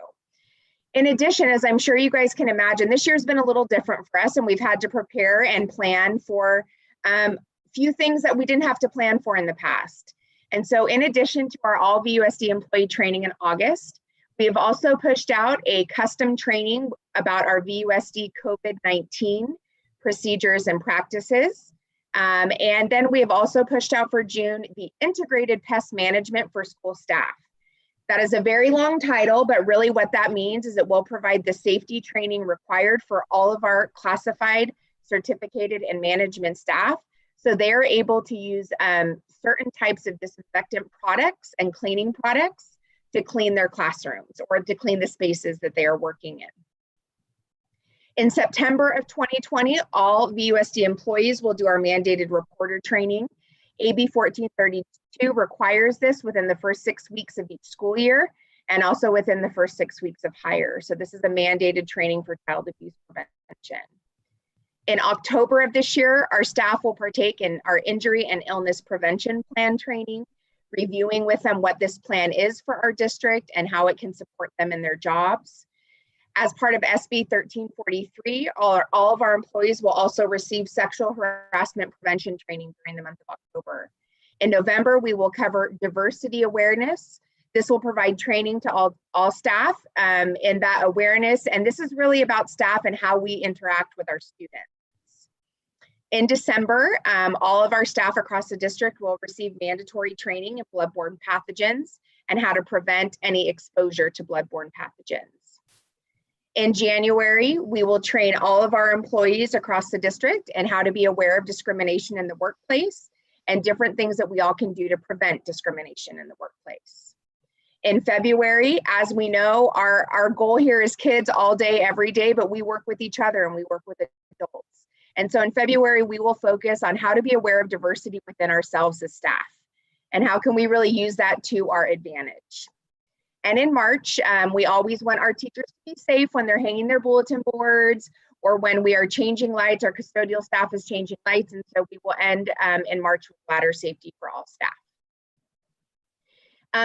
In addition to the training that I just reviewed right now, there are additional content-specific trainings that different staff members throughout the district may receive. These may be our ag teachers, science teachers, transportation. There is emergency management FEMA training that VUSD management staff will do. And then there is also a different and additional sexual harassment training that all VUSD management staff will complete. In addition, our VUSD safety committee members do additional training. We will provide golf cart, gator, utility cart safety. And we will also provide, as you can imagine, not only do we own a lot of school buses here at Visalia Unified, we also own a lot of white fleet vehicles here. We have a lot of VUSD vehicles. And so as needed and as required, we will provide defensive, distracted, and city driving to all of our employees who drive those white fleet vehicles with us. So what I'm going to do very quickly right now is in August, you're going to kind of just see a preview. A majority of our employees have already taken this training. It's been interesting as Superintendent Raveline mentioned earlier, many employees have even completed their training before they have even started their first day of work. And so it's exciting to see that, and that they're getting all of this taken care of so they really can focus on students once we begin school. Each year, our staff is required or reminded of our employee use of technology. We remind our staff each year that communications are private. We need to use that with caution. We remind them that our district and email web pages are used to communicate to students. And really, we do promote group communications. We remind our staff and train our staff not to post, submit, or publish anything which may be harmful or inappropriate. And we remind our staff that we are all individually responsible for what we publish online. We talk about blogs, wikis, podcasts. We're all more technologically savvy now with COVID-19, but we want to make sure that all of the content associated with us is consistent with our work at VUSD and the board goals of our school board.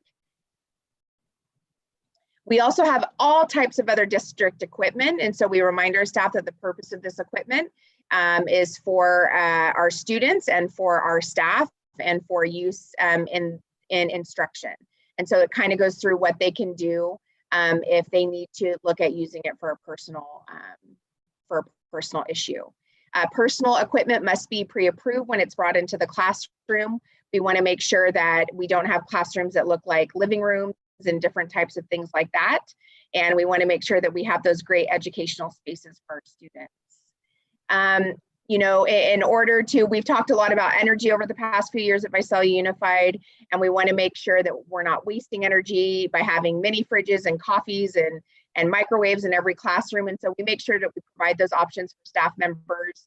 Of course, the Human Resources Director works with any staff in need of medical accommodations. We talk about safety in the workplace. All Visalia workplaces are drug, alcohol, and tobacco free. We have a system in place for any of our staff members to make useful safety suggestions. This could be something they see walking around, from their classroom to the front office. It could be something in the parking lot, but we do have a plan in place for them to make suggestions. Our injury and illness prevention program is something that we do have. We review that each year with all staff. It really, really is the plan that protects the safety and the health of all of our staff members here at Visalia Unified. Our illness and injury prevention program plan is available on our district website, and it is something that we use with employees quite frequently during the school year. We review every year with all of our staff members the process that they would use if they were ever injured at work. And what their responsibilities are as the injured worker. And then we also provide them what we think, or what we like to think would be easy access to company nurse. And so we provide them the phone number to call, we provide them the systems in place. We also have worksite posters, wallet cards, phone stickers. If you're around our campuses, you kind of see this number probably more than you need to, but we want to make sure that our staff is prepared in case they ever need that medical support. We are self-insured for workers' compensation. We're in an insured pool with other local school districts. And so no injuries means savings to us as a district. And so we want to make sure that we're engaging in safe habits at work each day. In addition to receiving full mandated reporter training later in the year, we do front load all of the child abuse and mandated reporting training at the very, very beginning of the year. And so our employees are actually getting it twice a year. They're getting it in August, and then they will also get it a little bit later as the school year progresses. This reviews all of the requirements with all of our staff. Every VUSD staff member is a mandated reporter. We do review and talk with them about the different forms and types of child abuse. We spend some time focusing on an act called grooming, which is a series of acts over time by a predator to gain trust and confidence of the potential victim. And so we actually do spend a lot of time talking with our staff about grooming, and it does come up during their mandated reporter training as well. As unfortunately, this has become a practice that is more prevalent than it was maybe 5 or 10 years ago. We do spend a lot of time talking with our staff about this. We do train them that they are mandated reporters. We talk with them about all of the things that they are obligated to report. reasonable suspicion, we always tell every one of our staff members to go with your gut. If it doesn't feel right, if it makes you feel weird, like, we got to report it, because we have to err on the side of protecting all children. Mandated reporting is individual. For example, if I need to report possible child abuse, I cannot ask my friend to do it for me. It's important that I personally make the report as a mandated reporter. And employees are always encouraged to notify their principal or supervisor when they are reporting. And then we also review with them that, of course, as mandated reporters, we are protected from civil and criminal liability when making a required report. We go through all of the reporting procedures with all of our staff so they know who to talk to and who to call. In addition to that, you will also notice that later in the year, our employees do receive sexual harassment and discrimination training. But once again, we do feel that this is a topic that it would not be negative to do multiple times. And so we do actually front load a little bit of this at the beginning of the year as well. We review federal law and state law related to this. We also, the FEHA, California Government Code, really prohibits discrimination. So we talk about the different types of discrimination, and this is enforced by the DFEH. We review what sexual harassment might look like, what the different types of sexual harassment are. We talk about the effects that it may have on the work environment or the job performance. We talk about verbal harassment. We also talk about visual harassment. This may be things that people see that is offensive to them. We talk about physical harassment. This would be unwanted touching or really getting in the way of movement that would be normal. We also talked with sexual harassment. We like to talk with our staff about indirect victims, right? So you may not be the direct victim of sexual harassment. However, you may be an indirect victim. This may be someone who witnesses harassment, maybe a third party with knowledge of the discrimination. And so we remind them that we do work in a public environment and it is our responsibility to remain professional at all times.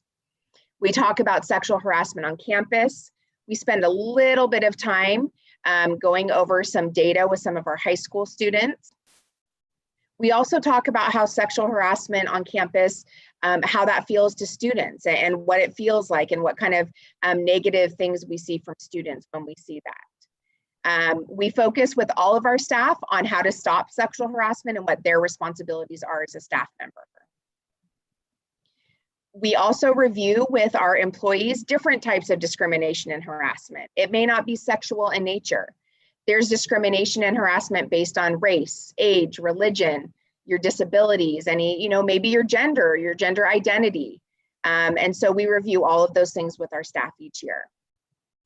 We really want to do, the goal of all of this at the beginning of the year is we really want to provide a supportive and safe environment for our students. As a VUSD employee, it is our duty to stop discrimination and harassment. We want to train our staff to be proactive. We want to educate our staff to use those teachable moments with our students and with each other. We want to teach our staff to intervene, that it's not okay to just simply ignore something, that we have responsibilities. We want to train our staff to report concerns and to follow up with those concerns. We want to create a supportive and safe environment for our employees. So we want them to know it's okay to speak up. We want to be proactive. We're not going to tolerate discrimination and harassment. And we talk to them about who they can report that to. In addition to that, we do also like to notify our staff that although it's old and is not in very many places across our district anymore, that we do have an asbestos management plan in place. We maintain that and we annually update that. There is a copy of the plan available at the main office at every single school site or department in the district. And that if you'd like to see that plan, you can talk to your site administrator or manager. And then one of the things that we talked about earlier, a lot of things that people don't typically think, but if you think about it, how many times have you been driving maybe in Visalia and you've seen a white vehicle drive by with a VUSD emblem on the side of it? We have more white fleet vehicles than we do school buses. And we have employees that drive those vehicles, and the safety of their safety and the safety of others around them is incredibly important to us. And so we are moving forward with our VUSD Safe Driver program. At this time, what it does mean is we will only do the training for our safe drivers as needed or as applicable. And so if there is a incident that they need to be retrained on, whether that be in defensive driving tactics, how not to be distracted when driving, we will provide that training to our employees to make sure that they are safe and also that the drivers on the road around our vehicles are safe as well. And then at the end, we always want to make sure that if they have any questions that we provide an avenue for them to do that. And so they are always welcome to contact the Human Resources Department manager, specifically any employees, staff, board members, community members can reach out to. We do have a safety supervisor in HRD, Eric Carrer, and then as a director in Human Resources, I also oversee that as well. So that is kind of a, as quick as I could make it, summary of what we'll be doing with employee training for the 2020-21 school year. Is there any public comment on this item? Board member comments? Yes. Mr. Foster. Yes, this is Corliss. This is very apropos. Believe it or not, today I went through about an hour at the post office for sexual harassment and everything. I would assume that through your training, I thought your presentation was tremendous. I would assume that the amount of harassment because of this training has probably gone down. I mean, it's very comprehensive and very explicit, a lot more explicit than the training I received today. So in comparison, so I want to give you a kudos for your management of this process. Thank you. And remember, Mr. Foster, that what you saw today really is just kind of a precursor. Every single employee will get an additional 60 minutes of training later in the year, in addition to what I previewed today. That's Did great. you have something, Mr. Fulmer? Yes, sorry, that wasn't why I cleared my throat. But anyway, yeah, I was just going to say that my attitude, and it's not like I saw that much during my career, but my attitude was always, if there was any possibility, I reported it and let the social worker or the sheriff's department or whoever decide if there was a problem. And I was perfectly happy if they said there's no problem. Mm-hmm. But Yes. I never let it slide. Other comments? All right, thank you, Ms. Corliss. Moving on to enclosure number 25, architectural services for middle school modernization. Jerry Lemus. Good evening, Board President Crabtree, Superintendent Ravelin, and board members. Let me go ahead and get my screen going here. You get me back to back tonight, so. All right. Yeah, definitely exciting. But let me go ahead and get this one. Oh, wrong one. Here we go. Perfect. Do you guys see the PowerPoint okay? Yep. Right on. So my name is Jerry Lemus, and I'm the director with Admin Services, and I'll be going over architectural services for middle school modernizations. As you all know, we recently passed our first series of bonds for Measure A, which included modernization, science classroom upgrades, as well as that next level of single point of entry security piece. So part of that is, we have to get architects on board and start putting pen to paper and getting plans going. So what we did is we have our pool of architects, 7 architects that we have on board, and I sent them all a supplemental questionnaire. The questionnaire criteria basically was asking them more specific questions to school modernization, their experience with that, their proposed team, which is crucial to us, especially if there is that opportunity that we've worked with some of their team members in the recent past. We're able to know what kind of timeliness and response we could get from them. Their current workload, totally biased on this one, but we want to make sure that they're prioritizing us and getting our work done. And then obviously cost is another thing that we did ask them. So I listed all 7 firms that we have in our pool. So Tito Architects, Mangini Associates, Doug Jansen, Temple Anderson Moore, Sim PBK, Paul Halajian, and Darden Architects. So we received all responses on July 2nd. And like Mr. Guerrero mentioned earlier, after we did all our review, which you'll see in my next slide here with my review and scoring matrix, we did run this by our bond oversight committee this past week on Wednesday. My matrix here just basically shows our 7 architects on the left. It shows the criteria that I just mentioned. So mod experience, proposed team, project prioritization, and cost proposal. So those were the key items that we wanted to look at, highlight pros and cons, and then looking through all the proposals submitted, we started to really dive into who would be the best fit for each site. As I mentioned before, and actually I'm gonna have to go back on one, but for phase 1, we had Green Acres and Valley Oak as our biggest modernizations scheduled. They're the ones with the biggest eligibility right now. So Green Acres and Valley Oak right now are in phase 1, and then phase 2, we have Visalia Middle School. So we felt it best to go ahead and package all 3 of these and then send it out. But after reviewing everything, we'll start with phase 1 modernizations, and we'll start actually with Green Acres, which is the one with the highest eligibility. Our recommendation that I'll repeat later on, but our recommendation for this one would be Teeter Architects.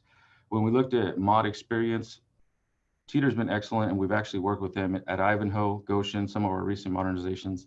So they have extensive experience with modernizations, not only throughout the valley, but with us, and very recent. So their experience was there. Their proposed team, it's the same one that we've been working with in previous modernizations, and we have them basically on speed dial first name basis. So we've been working well with them. They obviously are a big outfit. They have a Visalia office, which will be focusing more on these projects, but they do have Fresno as backup and a couple other offices statewide. And in terms of cost proposal, one thing to note, all architects, they deferred back to the Office of Public School Construction sliding scale. So it's a sliding scale that's presented and governed by, well, it's a regulation by the state. And so for modernizations, they typically, a lot of architects will default to that, and I'll explain that in the next slide. But they did present that, and one thing I did ask in the questionnaire is if there's any potential for any cost reductions, discounts, to please present them. A majority of the architects, if they got 2 or more, they would go ahead and offer those types of discounts. So in the end, it didn't really benefit us to look at. And then with workload with these modernizations, obviously it's quite a bit of work. So we wanted to make sure to have one architect per each one. One thing to note that Teeter did, because of their experience with Green Acres, they've done extensive work there. They did the Jerry Murphy Center modernizations before, things like that. And so because of their knowledge with that site, they went ahead and did offer a 1% reduction for Green Acres. So taking all those into consideration, we all felt that they were the best fit for Green Acres. Looking at the next one for our Valley Oak, which is Valley Oak Middle School in phase 1,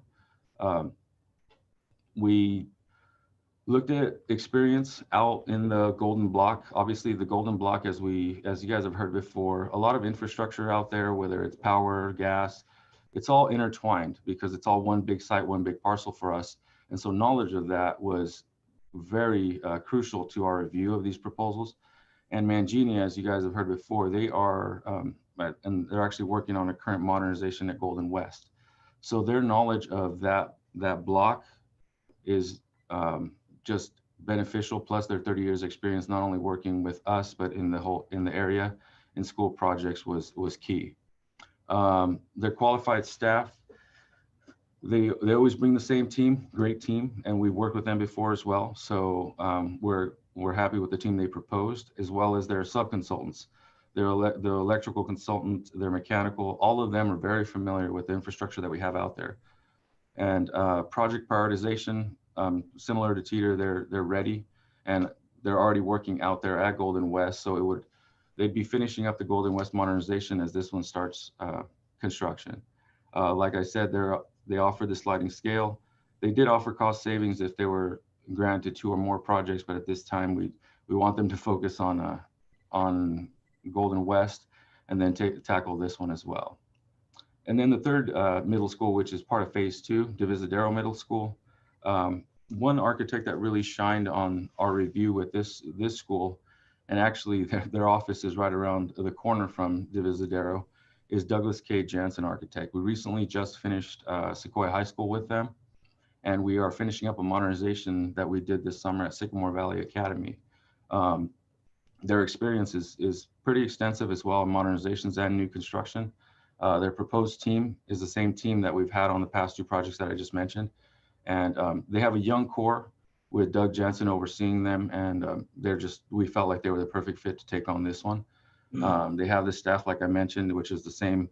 And one thing they did do is they did alter some of their sub-consultants that we have had some communication problems with, and brought on some of the sub-consultants that we have with Mangini and Teeter A&E. So we were excited to see that. They did offer the sliding scale as well. So with that, I keep talking about sliding scale. Let's go ahead and go on to cost, anticipated cost for each school. So when we look at the current eligibility of each school site, if you could see my mouse, we got Green Acres right here. Their eligibility when at the Measure A time of bond was 6 million. That might have increased now. So what we do is, I'll talk a little bit more about that in the next slide, but their current eligibility is 6 million. Valley Oak is 3.5 and Divisadero is 2.55. What we do is we take that as the total project cost and remove 20% because an architect bases their cost on strictly construction cost. And rule of thumb is just removing 20% of the total project will get you, it'll remove all those soft costs that I'll be mentioning right now, and that gives you a rough project cost. So for example, with Green Acres, you take 20%, that puts you at 4.8 million. So that is what the sliding scale would be based off. So this is a sliding scale for the first 500,000, they charge 12%. Then the next 500,000, 11.5.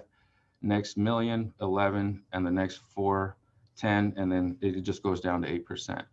So I won't do the math here for the sake of time, but I took that 4.8 and you start to plug in the percentages based on the numbers. And so an estimated fee for Green Acres with any other architect would be 507,000.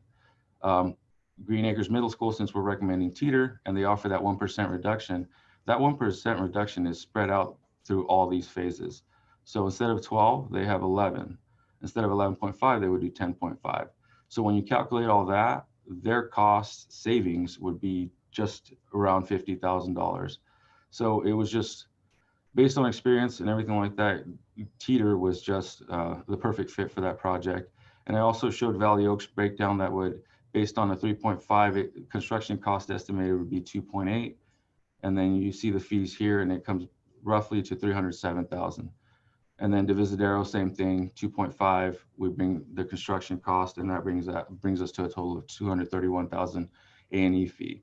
So one thing, and this is something that I wanted to, when we met with the Bond Oversight Committee, they asked some very awesome clarifying questions. They wanted us to make sure to break out that 20% soft cost so you guys as a board could see exactly what that 20% means. And they also wanted us to show Teeter's 1% reduction. I did not have that one, so I added it on there. 2 great things to bring up. And then, so down here, I put just a table of what that 20% consists of.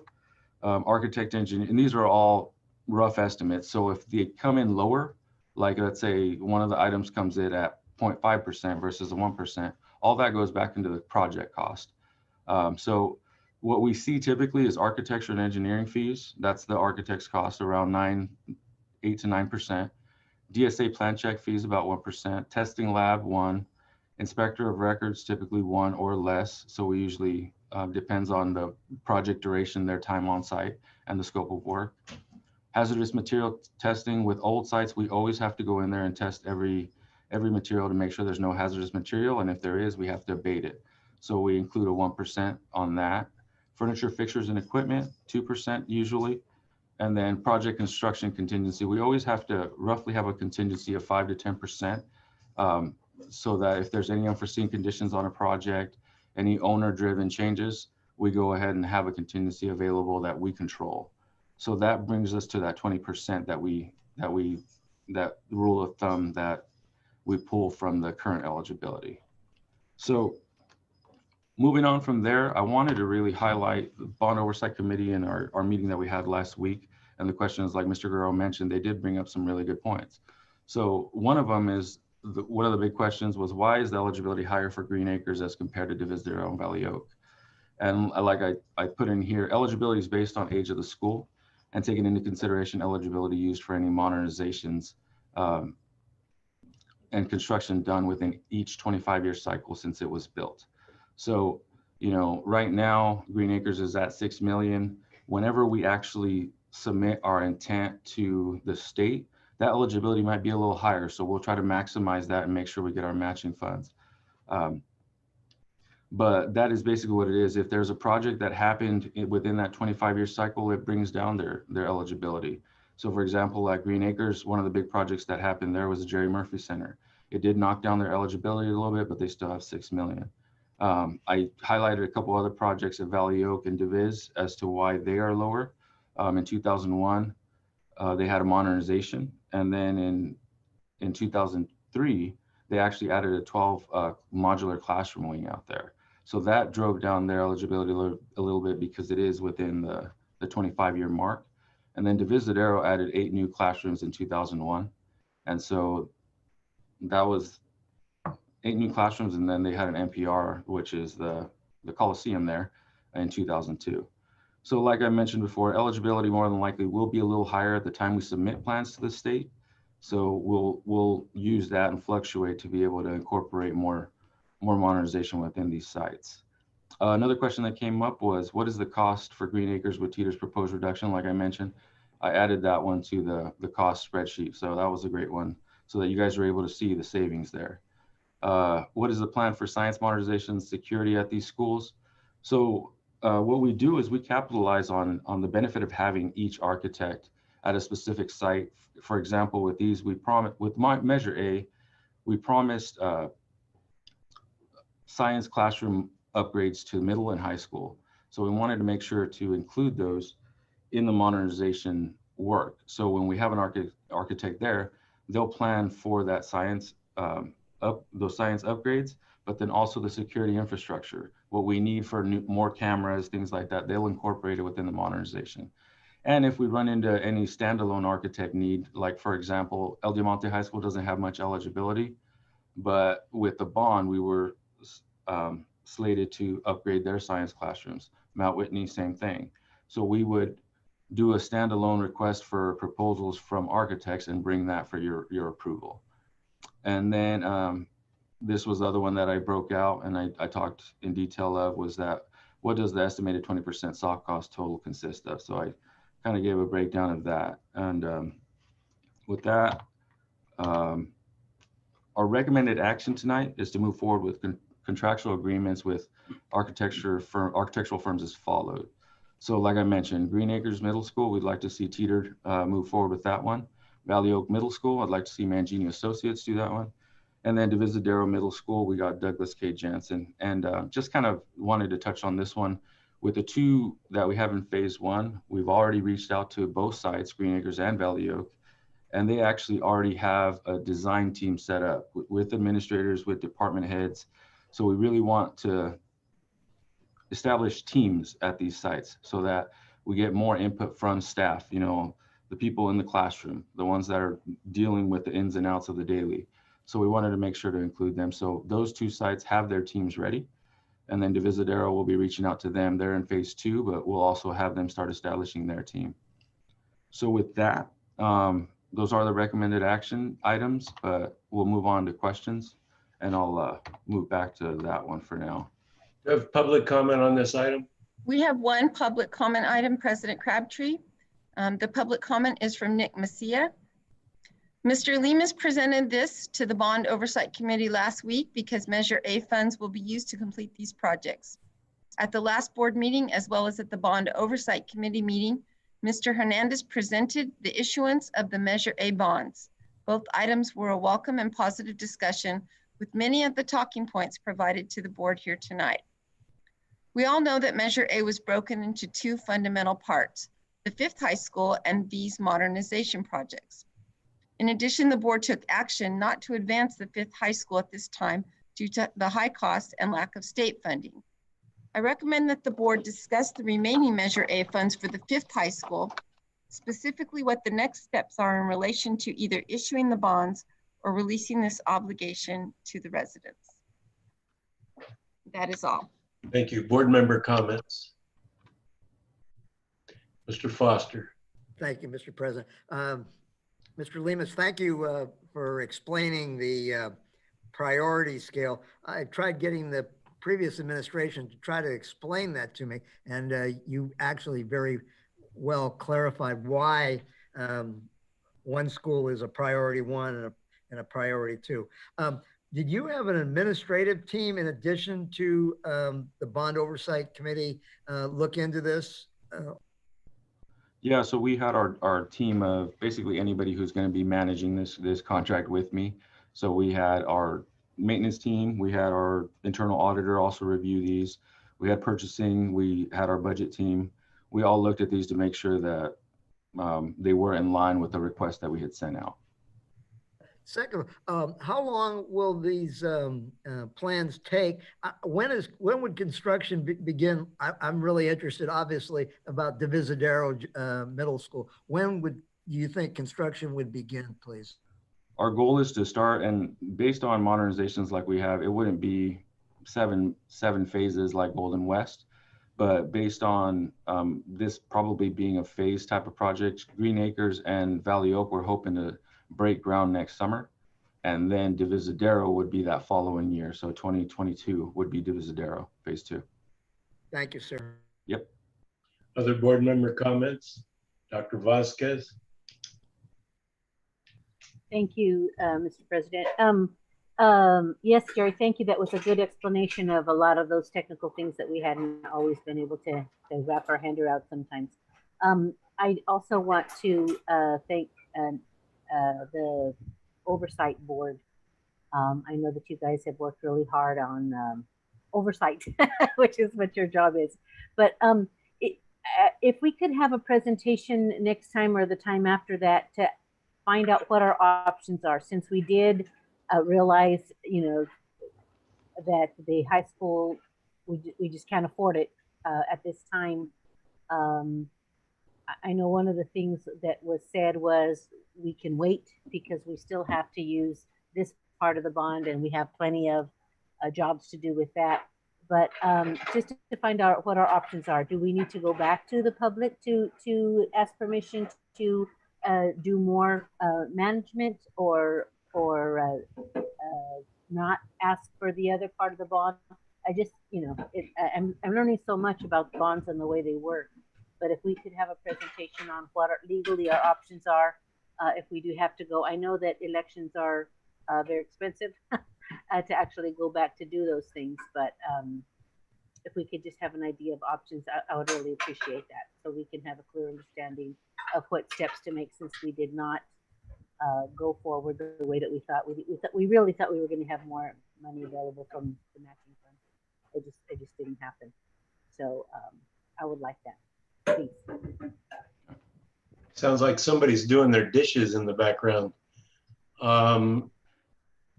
Is there any other board member comments? Mr. Guerrero.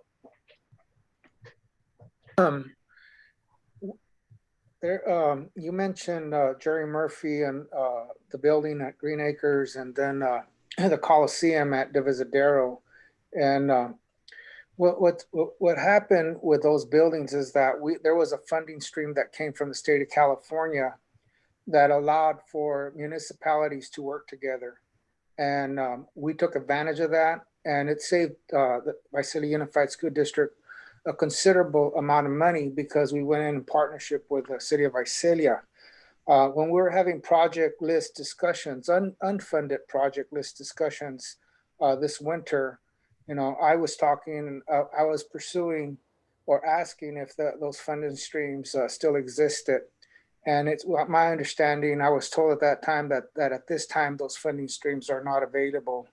But it went away, but hopefully it'll come back in the future so we can look at our multi-purpose rooms and some of our locations. I know Valley Oak, we could look at that, and then the one at La Jolla later on. But anyway, I just wanted to mention that because that came up during the Bond Oversight Committee meeting also, there was a question on that in multipurpose rooms. Now, that said, I'd like to make a motion that we approve the recommendation for architectures that was brought forth tonight by Mr. Lemos. Do we have any other comment? All right, I have a motion by Mr. Guerrero. I had a second by Ms. Vasquez. My vote is yes. Mr. Fulmer, your vote?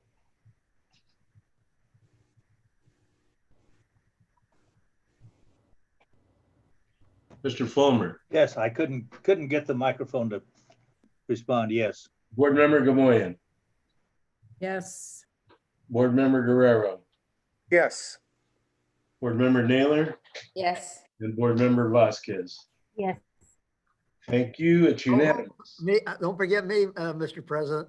Oh, I forgot you were there, Neeson. I apologize for that. And your vote is? Yes. Now unanimous. Thank you very much. All right, moving on. Enclosure number 26, VTech Dairy Facility Update. Mr. Lemus? Okay, so like I mentioned, it's me again. But I will be presenting on, I'll be giving you an update on the dairy facility at VTech High School. So I presented on this early summer and just wanted to recap. This is what we'll be covering today, but just a history of the facility again. I'll show you an aerial. One thing that we did do was we got an estimated value of the equipment in there. That way we could further discussions of a potential sale. And then I'll highlight some of the dairy committee discussions that we made and then options / recommendations on how to move forward. But like I mentioned earlier, we did establish a committee of instructional folks as well as Nathan Hernandez, Bill Davis from the site, some of the ag teachers, Mike Waters, Doug Cardoza, Jamin Paraso. So a lot of us came together and really started discussing what is the best fit for that area. And so with that, I'll just kind of touch a little bit on history again. Like I mentioned, in fall 2012, we purchased VTech from College of Sequoias. We did some improvements in 2014, and then we started a lease agreement with our first outfit there, which is Morningstar Creamery in 2014. They left in 2015, and then we brought in Visalia Dairy Company, and then their lease was terminated in 2018 after we just went back and forth on just issues that we were having with them and the lack of student involvement. Mr. Lemus, Sure. Well, you said it there at the end.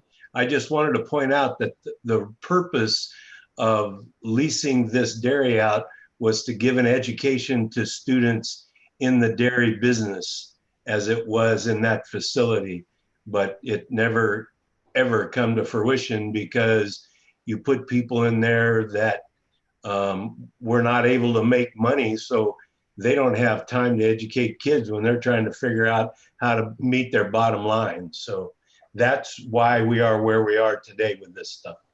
Correct. So just an aerial again of what we have. We have a main dairy building with all the equipment within that. And then we had a storage set in the back that just kind of housed some miscellaneous equipment. So what we did, and this was this summer, was kind of my main task, is really bringing out trying to find an independent appraiser that could come out and look at the equipment, itemize it, and really start putting prices to each one based on its existing condition. He did mention that the overall condition of the equipment was in good standing, and some of the items like the tanks within were slightly custom built, but nothing that isn't sellable at this point. And so he did his estimates line by line. So I do have line by line estimates for each one, but the total for all the equipment in there is approximately $223,000. Now that is just equipment alone. So if we were to pursue selling it, we would have to look at the cost it would take for whoever takes it as a lot to come in, disassemble and take it out. So there would be a percentage that they would probably deduct from paying that full price. But it's definitely a nice, we were excited about the estimate, and we all as a committee knew had the understanding that the cost probably wouldn't be that, just because of how much it would cost to come in, unhook and throw everything in the truck to go away. But some of our discussions, this was tied to the President Crabtree's comment here. The first one was, it was the consensus of the committee that a lease or license agreement would not be the best fit at this time. So the original vision was for student internships and engagement, and it was not prioritized and never brought to fruition. So that's something to definitely highlight. And then one thing the committee said, this space would be better suited to be utilized by the district to avoid that ongoing issue with not only with the tenant, but the operations of the dairy. It's a dirty business. And so we constantly have interruptions to the school site and on the exterior drainage, things like that. So that was one thing that it was just ongoing issues. And then the committee would love to see the building converted for student space, maybe multi-use. However, it was acknowledged that accessibility is a little tough because it was an existing building. Path of travel to the building might need some work, extensive work. It is doable, but if it's well beyond our revenues that we would get from selling equipment, it'd be a tough task to get. But if student use is not achievable, then the idea of textbook, technology, or equipment storage, it would be ideal. I mean, when we lost East Union to the fire, our book storage there, we've been leasing right now. So that'd be something great to be able to store some textbook equipment or anything else, technology, things like that. So it's a good way to split storage throughout the city. So that was another one that came up. So options and recommendations from the committee at this point. Option 1 is the main committee recommendation, and that is to declare the equipment unusable and begin the process of selling it. Option 1A, like I mentioned, we would sell it and convert it for district use. B, sell it and convert specifically for district storage use, and that was that textbook, technology, curriculum. And then the 1C would be sell equipment and conduct a feasibility study of converting it to a multi-use. That's where we'd look at the walks, see how much it would take to really get the accessibility we need for students. And so we would start that study. And then option 2, which is one that isn't the recommendation at this time, is to revert back to seeking a license agreement or entertain a new tenant. So this is more for discussion purposes and more for like a thumbs up to continue moving forward with that recommendation of the committee. What I would do at this point is in our next board meeting, I would bring forward a resolution declaring all the equipment surplus or unusable. And then we could start the sale process to really see, test the market out there. We'd like to try to sell it all as a lot, where someone comes in, buys all the equipment at once and hauls it away. We'd like to take that approach. And then if that doesn't work, then we would start looking at piecemealing certain equipment, like just the storage tanks or just the different conveyor belts, things like that. So at that point, this is just more of a discussion for you guys to really see what the options are and how you would like us to move forward. But that's all I got. Is there any public comment on this item? Board member comments? Ms. Gamoyen? All right, so okay, I would personally see if we could use that for kids somehow. And if we did, I'd like to see like the cost, like you would have to do like a path, like how far does it take to walk from, say, because I'm terrible at looking at maps. Like how long would it take to walk from the VTech maybe main office to this facility? So basically path of travel, the biggest issues are in the apron of the building. So all of VTech is at a certain elevation, and it seems like the dairy is elevated almost 2 feet from regular elevation. So we'd have to work on getting new slopes so that a wheelchair student could enter that building. And so that's where it might be extensive. So in terms of path of travel all the way back to the front office, that's already for the most part in place because we have classrooms adjacent to that building. It's just getting from that point into that building that we'd have to really look at path of travel. Then have you talked to Mr. Davis and the ag teachers out there? What would their priority be with that building? I know they don't want it. They don't want the business there. But They don't want the business there. They definitely would like to look at a multi-use type building where they could maybe have an indoor multi-use / cafeteria eating area for kids. So that is, and Bill Davis and some of his staff were part of our committee. So that's one thing that they have expressed. Yeah. Yeah, that's just my opinion. I don't know how much it would cost. I mean, it would cost more than selling the equipment to do that work. That's where we'd have to do a feasibility study to really see how we could maximize the dollars we get. Yeah, can we do that? Um, Does the feasibility study cost a lot of money too? Yes, it does. It does, but you know, with the revenue that we would get from the building and stuff, we could have an architect look at a master plan there, and it would, you know, Ms. Moyan, have you been to that site? Well, I've been to VTech, but I don't remember seeing. No, to the dairy. I think before we go much further, that maybe the board, in order to get a better understanding of what we're working with, that we meet out there. And if it's in groups of 3 or whatever, that we meet out there, because I think you've got some huge challenges there in trying to develop that into some sort of a classroom, and what it's going to cost you to do that, I think is going to be huge. And I don't think that building is really big enough to be a classroom. To me, I think the storage makes more sense. As expensive as that whole thing was, I think that's where we should go with it. Okay, I am meeting Mr. Davis and for lunch because he wants to show me what he's doing for distance learning. Is he buying? Actually, I'm buying. I'm sorry, I didn't really mean that. Yeah, but I think I'll have him walk me out there. Okay, Mr. Fulmer. Is that building Field Act compliant? Not at the moment. It's strictly for dairy use and adult. So student-wise, it's not. So we couldn't even put kids in it without modification. Probably outrageous cost. Yep. Sorry, Mr. Foster. Yeah, thank you, Mr. President. Although I have no strong objection to Ms. Gamoyan's suggestion, I don't know. I remember that in the last board meeting, I can't remember what enclosure it was, but the textbook storage rate was pretty high. And I was thinking this might lower the textbook storage rate. Like I said, I'd have to go back to last board meeting's enclosure to find out what the costs were. But I remember looking at it last time. Any other board member comments? Dr. Vasquez.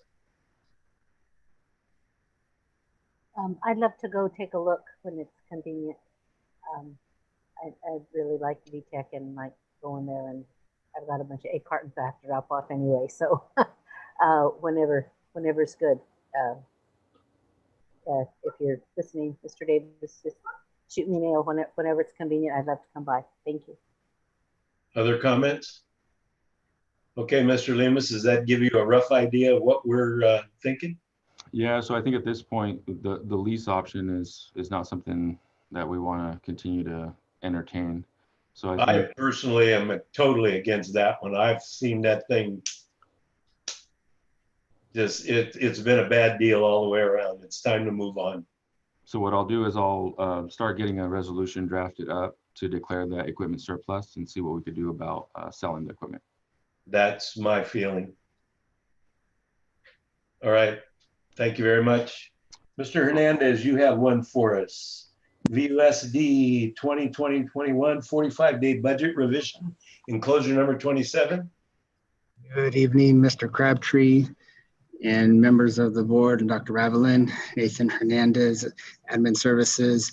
And I was just going to let Mr. Lemus go ahead and continue on with the presentations, let him do the 45-day if that's okay. I don't see him volunteering. Yeah, he left already. I'm still here, but no thanks. I'm going to share the PowerPoint here. Let me get it started.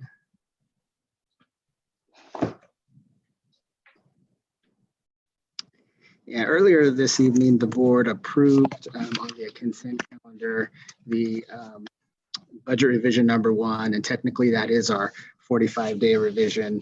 And so this presentation tonight is just informational for the board to kind of go through some of the changes between the adopted budget and where we are today. And so this first slide here is some information on national economy and kind of showing the percentage change over March, April, and May of things like you see the top line here is our unemployment rate, which is now somewhere in the 13% range. And one of the kind of scary thoughts here is it says that there's potential that half or a little less than half of the jobs may be permanently lost. And so we hope that isn't the case. As we've seen in April or in May and June, we've seen some of the economy rebound and things like consumer spending, this orange line down here, which took a big hit in March and April. Some of that kind of pent up spending happened in May, and we're seeing it in June and now July. If you could see the logo behind Dr. Ravlin, you would see that it looked like the V in our VUSD logo.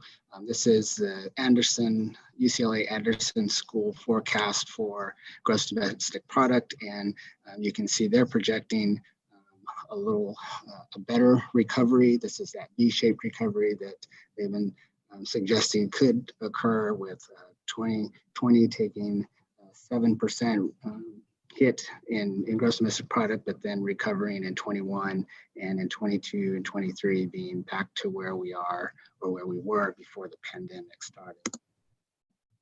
On a statewide basis, we follow the income taxes. California makes up a very large portion of our state revenues. We can see it here comparing April of 2019 to April of 2020. Significant decrease in taxes. Again, that was because the tax deadline shifted from April to July.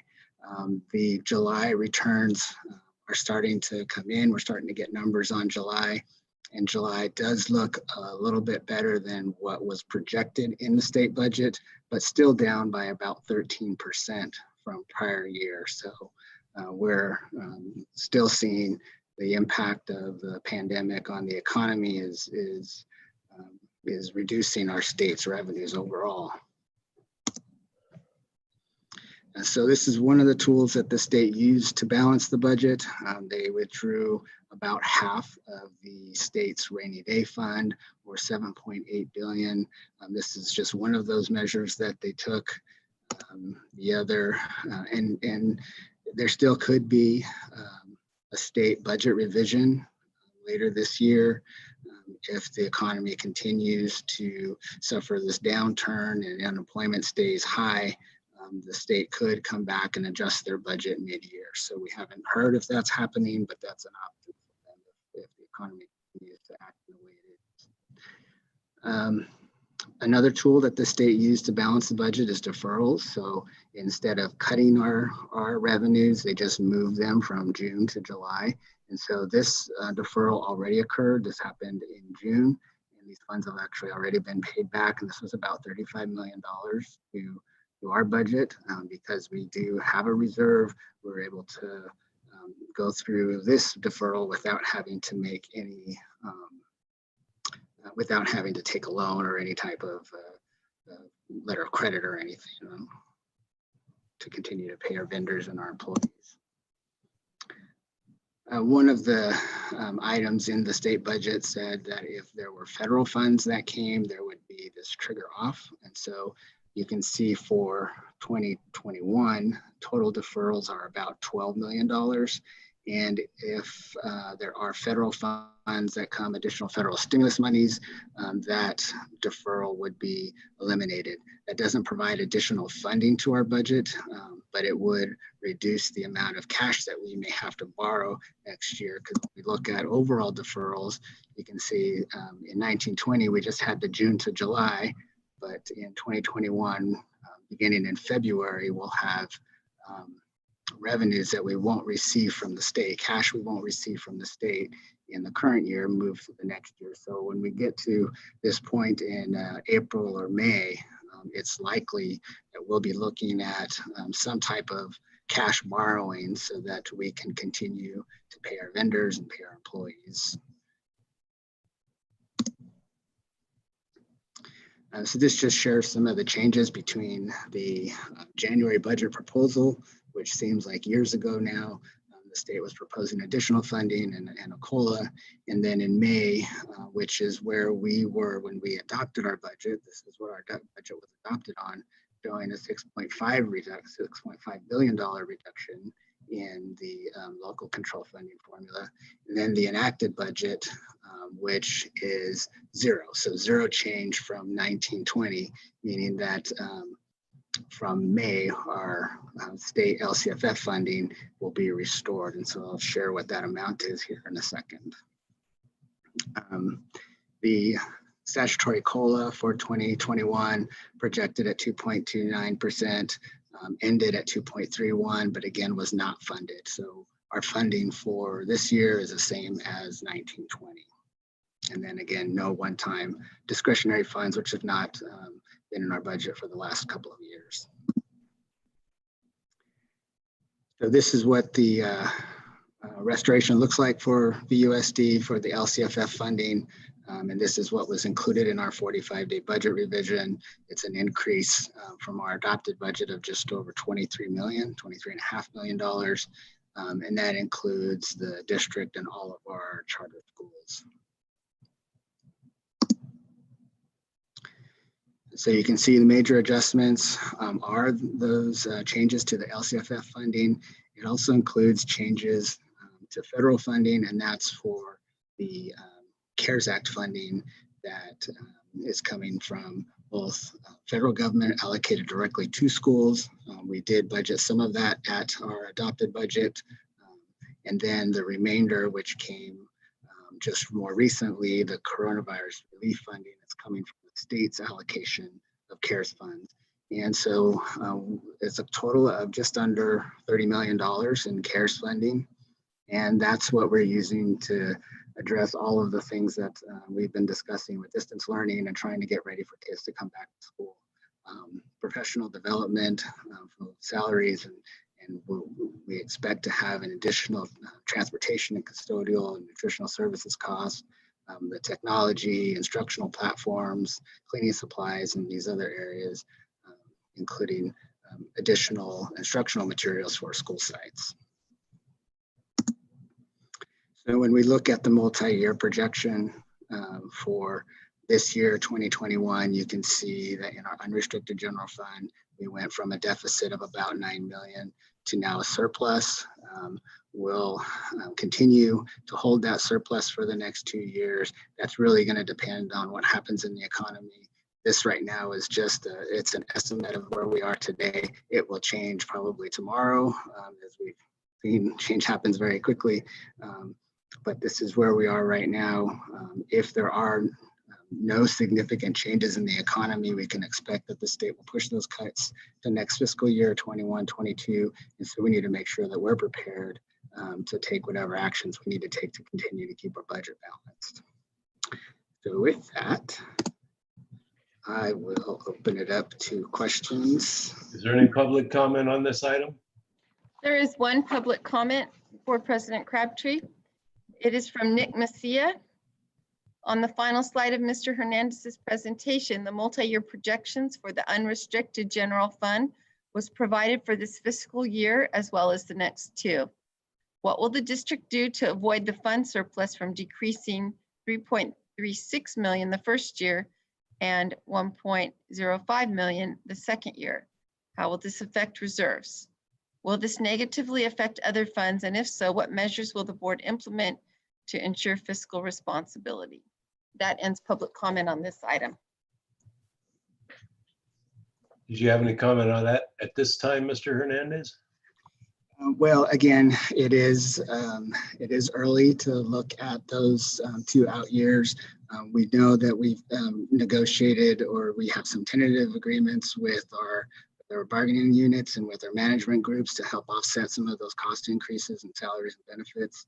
And we'll continue to monitor the budget. And in January, the governor will provide a new update, and we'll need to decide at that point if there's additional measures that we need to take. But because it is a surplus, we're not looking to make additional cuts to our budget at this time. Again, we're going to have to see what happens in the economy. Great. Thank you, sir. Is there any board member comments on this item? Information only, Mr. Hernandez. Thank you. All right, moving on to the final 7.5 enclosure number 28, notice of intent to employ certificated personnel and approval of provisional internship permit request. Assistant Superintendent Somavia. Good evening, board members, President Crabtree and Dr. Eveline.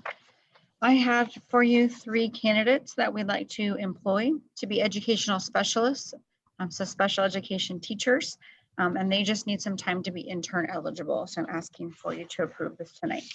So moved. Second. I have a motion by Dr. You have a comment? Oh, okay. I have a motion by Dr. Vasquez, a second by Mr. Fulmer. That was Ms. Naylor. That was Mrs. Naylor that. Ms. Naylor, what? She was first? Yes. Okay, I'm recalling that one. Mrs. Naylor is the first, Mr. Fulmer the second. My vote is yes. Mr. Crabtree, Mr. Fulmer, Yes. Ms. Gamoyen, Yes. Board Member Guerrero, Yes. Board Member Naylor, Yes. Board Member Vasquez. Yes. Don't forget me. I thank you all and good night. We didn't get Mr. Foster's vote. Neeson, I'm so sorry. You're sitting right in the middle of the screen. Short, so you kind of. That's what it was. You were hanging low. And do I have your approval, sir? Yeah. Now we have unanimous. Thank you all and good night.